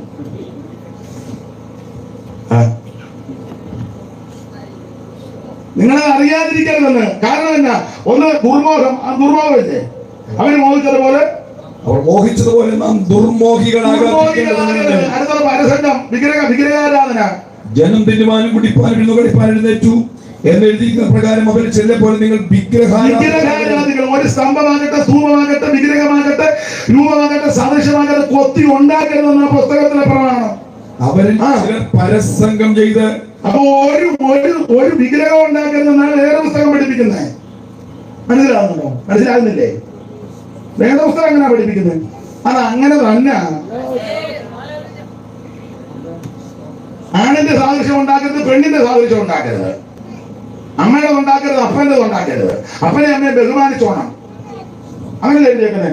ആണിന്റെ ആകട്ടെ പെണ്ണിന്റെ ആകട്ടെ ഒരു സാദൃശ്യവും ഉണ്ടാക്കരുത്. അവിടുത്തെ പുസ്തകത്തിൽ അങ്ങനെയല്ലേ നമ്മൾ വായിച്ചേ? ദൈവത്തിന് ഇവിടെ ഈ ഭാഗം വായിച്ചത്. നിങ്ങൾ നന്നായി സൂക്ഷിച്ചുകൊള്ളുവീൻ. നന്നായിട്ട് സൂക്ഷിക്കണം. പിന്നെ യഹോവ ഹോരേബിൽ തീയുടെ നടുവിൽ നിന്നുകൊണ്ട് അരുളിച്ചെയ്ത നാളിൽ നിങ്ങൾ രൂപമൊന്നും കണ്ടില്ലല്ലോ. പിന്നെ എന്തിനാ അവിടെ എവിടെയൊക്കെ രൂപം ഉണ്ടാക്കി വെക്കുന്നേ? അതുകൊണ്ട് നിങ്ങൾ ആണിന്റെ അപ്പച്ചാന്നും പറഞ്ഞൊന്നും ഉണ്ടാക്കി വെക്കരുത്. ആണിന്റെ പിന്നെ പെണ്ണിന്റെ അമ്മ ഞങ്ങൾക്ക് വേണ്ടി അപേക്ഷിക്കാനും ഉണ്ടാക്കരുത്. പെണ്ണിന്റെ സാദൃശ്യമോ ഭൂമിയിലുള്ള യാതൊരു മൃഗത്തിന്റെ പോത്തിന്റെ ഉണ്ടാക്കരുത്. സ്തോത്രം. പോത്തിന്റെ സാദൃശ്യം ഉണ്ടാക്കരുത്. കാളയുടെ ഒന്നും ഉണ്ടാക്കരുതെന്ന് മനസ്സിലാകുന്നില്ലേ? ഞാൻ കാവാലത്തിൽ എഴുതിക്കൊണ്ട് വന്നതില്ല, വേറെ പുസ്തകത്തിന്റെ കാര്യം വായിപ്പിക്കുക. വളരെ അല്ലേ ഇങ്ങനെ നോക്കുന്നത്? സ്തോത്രം. എനിക്കിപ്പോ വേറെ പുസ്തകം പ്രസംഗിക്കാൻ മേലെ. വേറെ ദിവസം പ്രസംഗിക്കാനല്ലേ എന്നെ വിളിച്ചേ? പിന്നെ ഞാനത് പറയുമ്പോ മുഖത്തൊരു പ്ലാനത പോലെ. ദൈവത്തിന് മഹത്വം.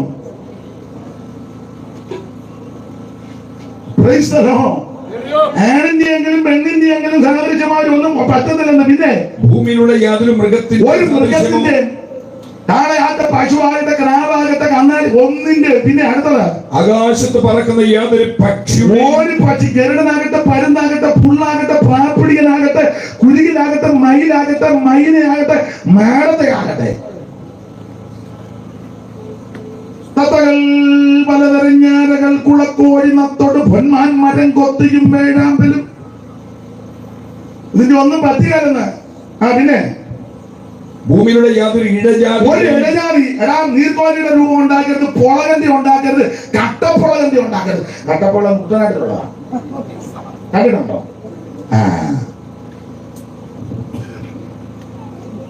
ചേരയുടെ ഉണ്ടാക്കരുത്, അണലിയുടെ ഉണ്ടാക്കരുത്, ചേനത്തണ്ടന്റെ ഉണ്ടാക്കരുത്. വെമ്പാല നമ്മുടെ അവിടെ അല്ല, അത് നല്ലവാ, രാജവെമ്പാല. ഒന്നും പറ്റുകയല്ലെന്ന് ആ പുസ്തകത്തിൽ വാക്യം. പിന്നെ ഭൂമിയുടെ യാതൊരു ഇഴജാതിയുടെയും സാദൃശ്യമോ ഭൂമിക്ക് കീഴെ വെള്ളത്തിലുള്ള യാതൊരു വെള്ളത്തിലുള്ള മത്സ്യം ചൂടം മുതൽ തിമിംഗലം വരെ ഒന്നും പാടില്ല. ഇതാ വേറെ പുസ്തകത്തിലെ പ്രമാണം.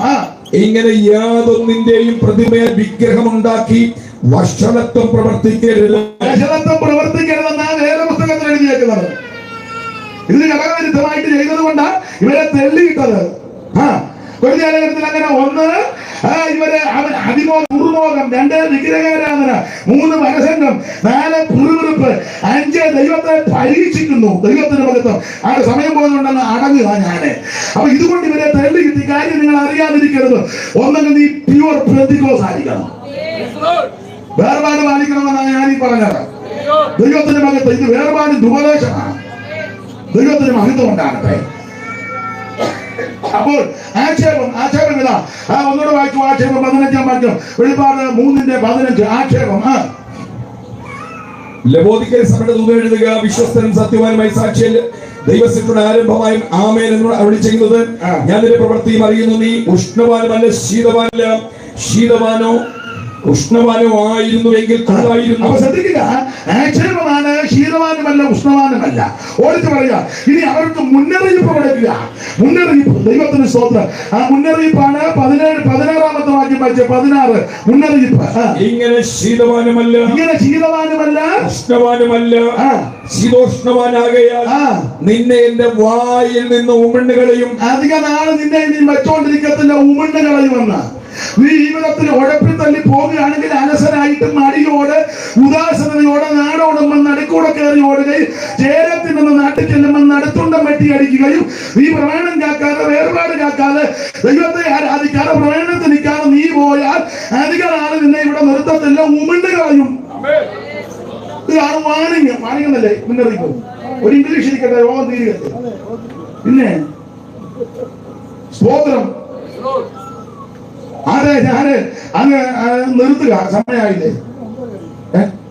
പോകാൻ ഗുണമാകാനൊക്കെ മതി. സ്തോത്രം. ഇവരെ വിവേചിച്ച കാര്യം കൂടെ പറഞ്ഞങ്ങ് നിർത്താം.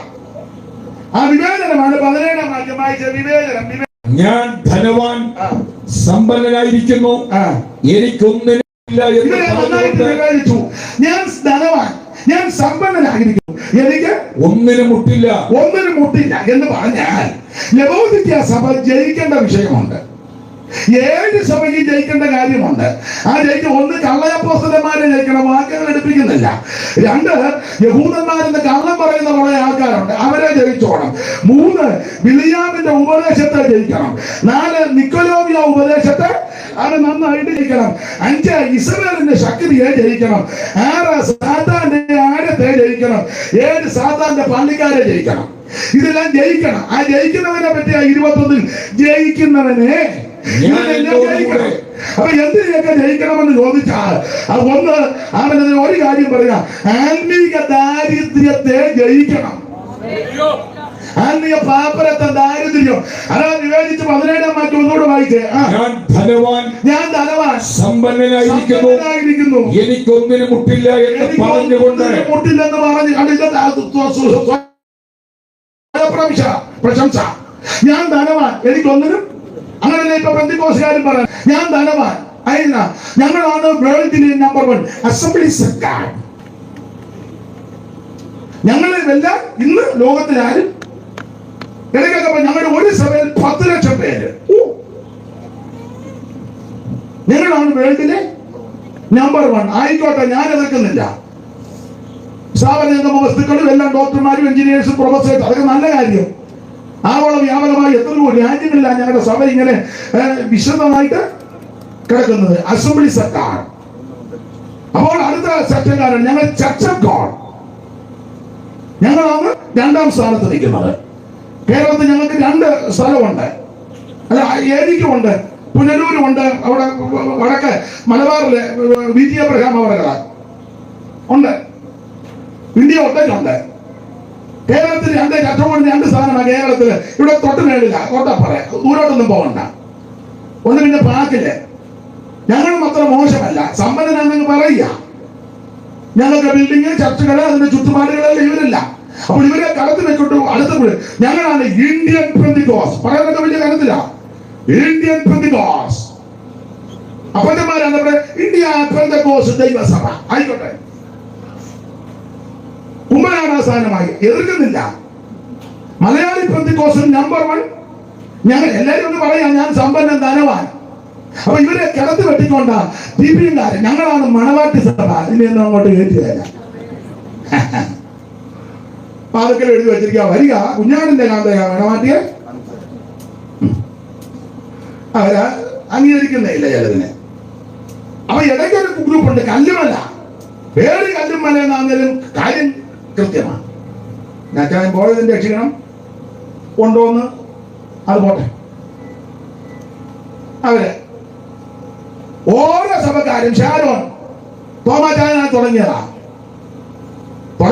പറയാൻ ചുരുക്കം പേര് മാറ്റാം. അതിന്റെ കാരണമൊക്കെ ഉണ്ട്, അതവിടെ നിൽക്കട്ടെ, നമ്മുടെ വിഷയമല്ലല്ലോ. സ്തോത്രം. ഇവരെല്ലാം പെന്തിക്കോസുകാരും പറയുന്നത് ഞാൻ ധനവാൻ, സമ്പന്നൻ. എനിക്കൊന്നിനും സ്കൂളുണ്ട്, കെട്ടിടമുണ്ട്, ഹാളുണ്ട്, ആളുണ്ട്, ഓളമുണ്ട്, പാട്ടുകാര്, അത് ഇത് ഉണ്ട്, ഇഷ്ടംപോലെ. എതിർക്കുക ഇതെല്ലാം ഞങ്ങൾക്കുണ്ട്. ഞാൻ സമ്പന്നൻ, ധനവാൻ. ഞങ്ങൾക്കെല്ലാം ഉണ്ട്. സെമിത്തേരി, ഞങ്ങൾക്ക് 4 സെമിത്തേരി ഉണ്ടെന്ന്. ആയിക്കോട്ടെ, ഞങ്ങളുടെ സെമിത്തേരി കണ്ടാൽ തന്നെ ചാകാൻ തോന്നും. നല്ല കാര്യം, നല്ല കാര്യം. ഞാൻ സമ്പന്നൻ, ധനവാൻ, എനിക്കൊന്ന്. പക്ഷേ അഗ്നിയാലയ്ക്കൊത്ത കണ്ണുള്ളവൻ ഈ സമ്പന്നനാന്ന് പറഞ്ഞ് പ്രശംസിച്ച് യവനെ എല്ലാം കൂടെ നോക്കിയപ്പോ കർത്താവ് എന്നാ പറഞ്ഞ? അഗ്നിയാലയ്ക്കുള്ള കണ്ണവള് നോക്കിയിട്ട് എന്നാ പറഞ്ഞത്? നീ നിർഭാഗ്യനോ, നിന്നെ പോലൊരു ഭാഗ്യദോഷി, നിന്നെ പോലൊരു ഭാഗ്യദോഷി, നീ നിർഭാഗ്യനും അരിഷ്ടനും. അയ്യോ, നിന്നെ പോലൊരു അരിഷ്ടൻ, പിന്നെ ദരിദ്രനും കുരുടനും നഗ്നനും എന്നറിയാതിരിക്കുക. നീ ഇതൊന്ന് അറിഞ്ഞേച്ചു പോകണം. ഇന്ന് രാത്രി സമയം പോയി, എന്നാൽ ഇത് അറിഞ്ഞേച്ചു പോ. നിന്നെ പോലൊരു ഗതികാട് പിടിച്ചവൻ, നിർഭാഗ്യവാൻ, അരിഷ്ടൻ, അയ്യോ ഉടുതുണയില്ലാത്തവൻ. സ്തോത്രം. ഞാൻ നിങ്ങളെല്ലാം പ്രശംസിക്കുക ഇല്ലേ? ഞങ്ങളുടെ സഭ, അയ്യോ ഞങ്ങളുടെ സഭയിൽ പറഞ്ഞ നമ്പർ 1. ഞങ്ങളുടെ സഭയിലെ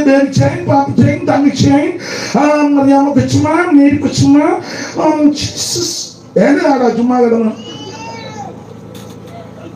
ഞങ്ങളുടെ സഭയിൽ ഇത്ര അമേരിക്കക്കാര്, ഗൾഫുകാര്, പേർഷ്യക്കാര്, ലണ്ടൻ, നാടൻ, നോർത്തൻ, ഇത്ര ഡോക്ടേഴ്സ്, ഇത്ര എഞ്ചിനീയേഴ്സ്, പ്രൊഫസേഴ്സ്. അതൊക്കെ നല്ല കാര്യം. നമ്മളങ്ങ് സ്വയം പ്രശംസ ഇരിക്കുക. ഞങ്ങളുടെ സഭയിലാണ് കൂടുതൽ കൺവെൻഷൻ പ്രസംഗര്. അങ്ങനെയൊക്കെ പറയാൻ ആൾക്കാരുണ്ട്. മറ്റേ സഭയില അവിടെ ആയിരിക്കില്ലെന്ന് കഴിവ് പറക്കാൻ ഞാൻ കാണാം. ഒരു മിടുക്കന്മാരില്ല ഞങ്ങളുടെ സഭയിലാണ്. അങ്ങ് ധനവാനാകില്ല. പാട്ടുകാരില്ല ഞങ്ങളുടെ കൂടാണ്. സിസ്റ്റം അതൊക്കെ ഞങ്ങൾക്കാണ് സിസ്റ്റം. ഞങ്ങളുടെ പാട്ടുകാർ ഹൈ പിച്ചില്ല. അയ്യോ, ഞാൻ വലിയ കൺവെൻഷൻ പ്രസംഗനാണ്. അങ്ങ് നഗരമാ. എന്നെ പോലെ പ്രസംഗിക്കുന്നവര് ഞാൻ നിന്നൊരു പിടി പിടിച്ച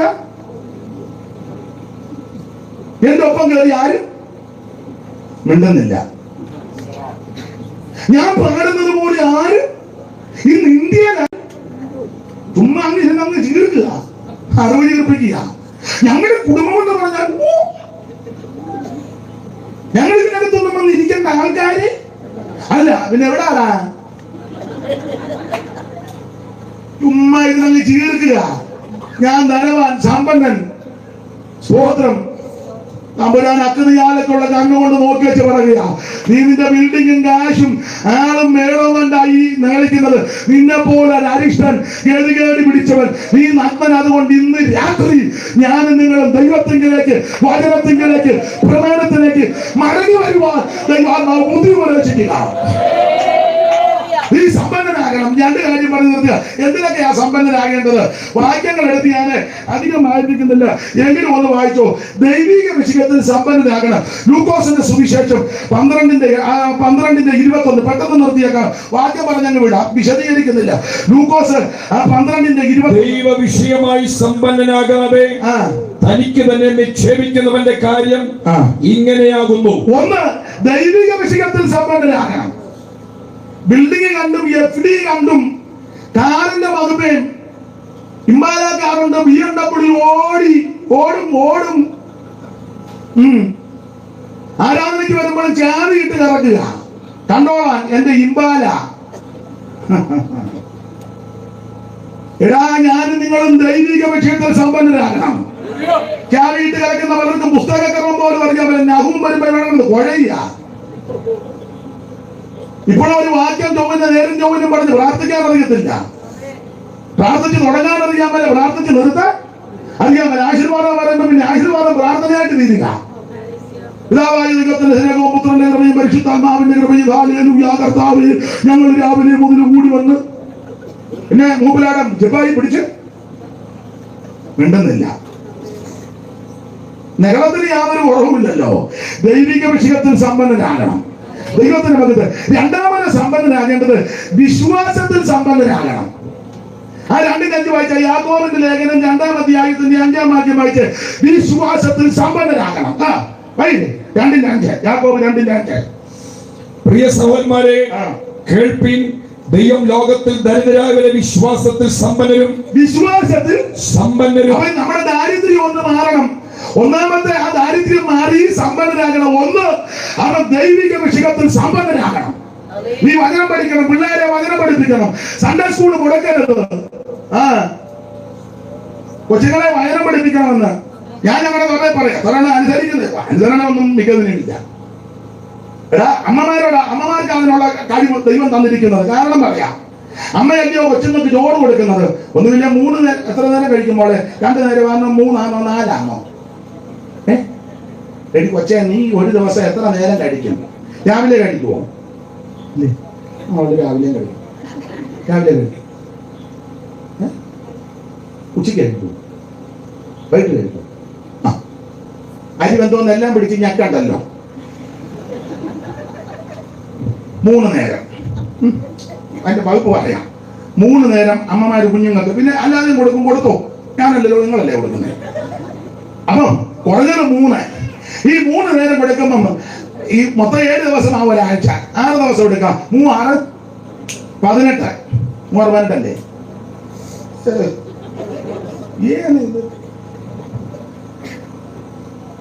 ഈ ആഹാരം കൊടുക്കുമ്പോ അമ്മ തിങ്കളാഴ്ച ഒരു വാക്യം പഠിപ്പിക്കണം. അമ്മമാര് അത് ആഹാരം കഴിക്കുന്നതിന് മുന്നേ പറയണം. മോളെ എന്ന് പറയല്ലേ, ചൊല്ലിക്കൊടുക്കണം. ഒരു ദിവസം 3 നേരം ചൊല്ലും. അത് 6ാമത്തെ ദിവസമാകുമ്പോൾ ഈ വാക്യം കാണാതെ പഠിക്കും.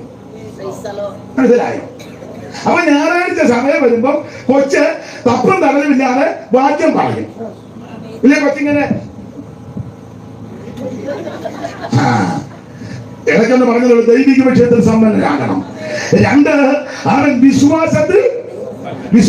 വിശ്വാസത്തിന്റെ വാക്കേ പറയാവൂ.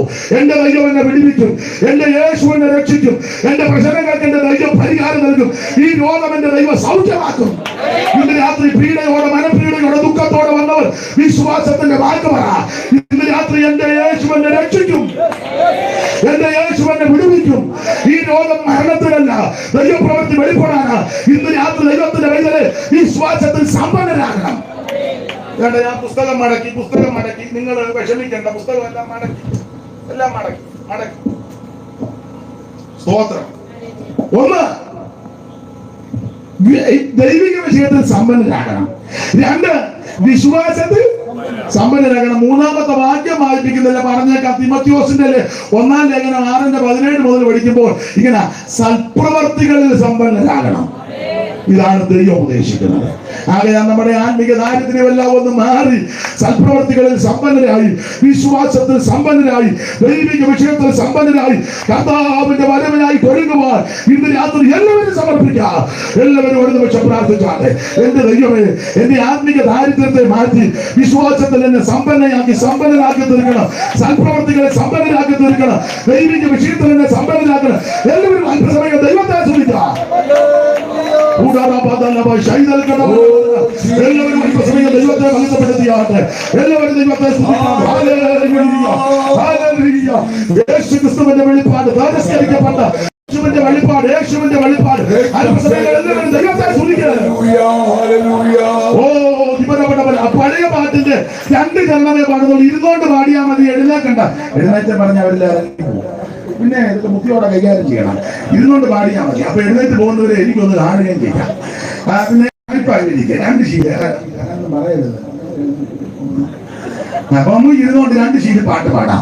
നടുവിൽ നടക്കുന്ന രാജൻ വരുന്നു വേഗം വാനമേഘ പറന്നു പോവാനൊഴുകി ഓ മാറിടാത്തവൻ സത്യവാ, മാറിടാത്തവൻ സത്യവാ. ഓ നിത്യഗീതം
ശ്രദ്ധിച്ചിരുന്ന എല്ലാ ബഹുമാനരായ പ്രിയപ്പെട്ട വിശേഷിച്ച് കർത്താവിന്റെ ദാസന്മാർ വിജയഘോഷി അവർക്ക് അടക്കമുള്ള ദൈവദാസന്മാർക്ക് നന്ദി.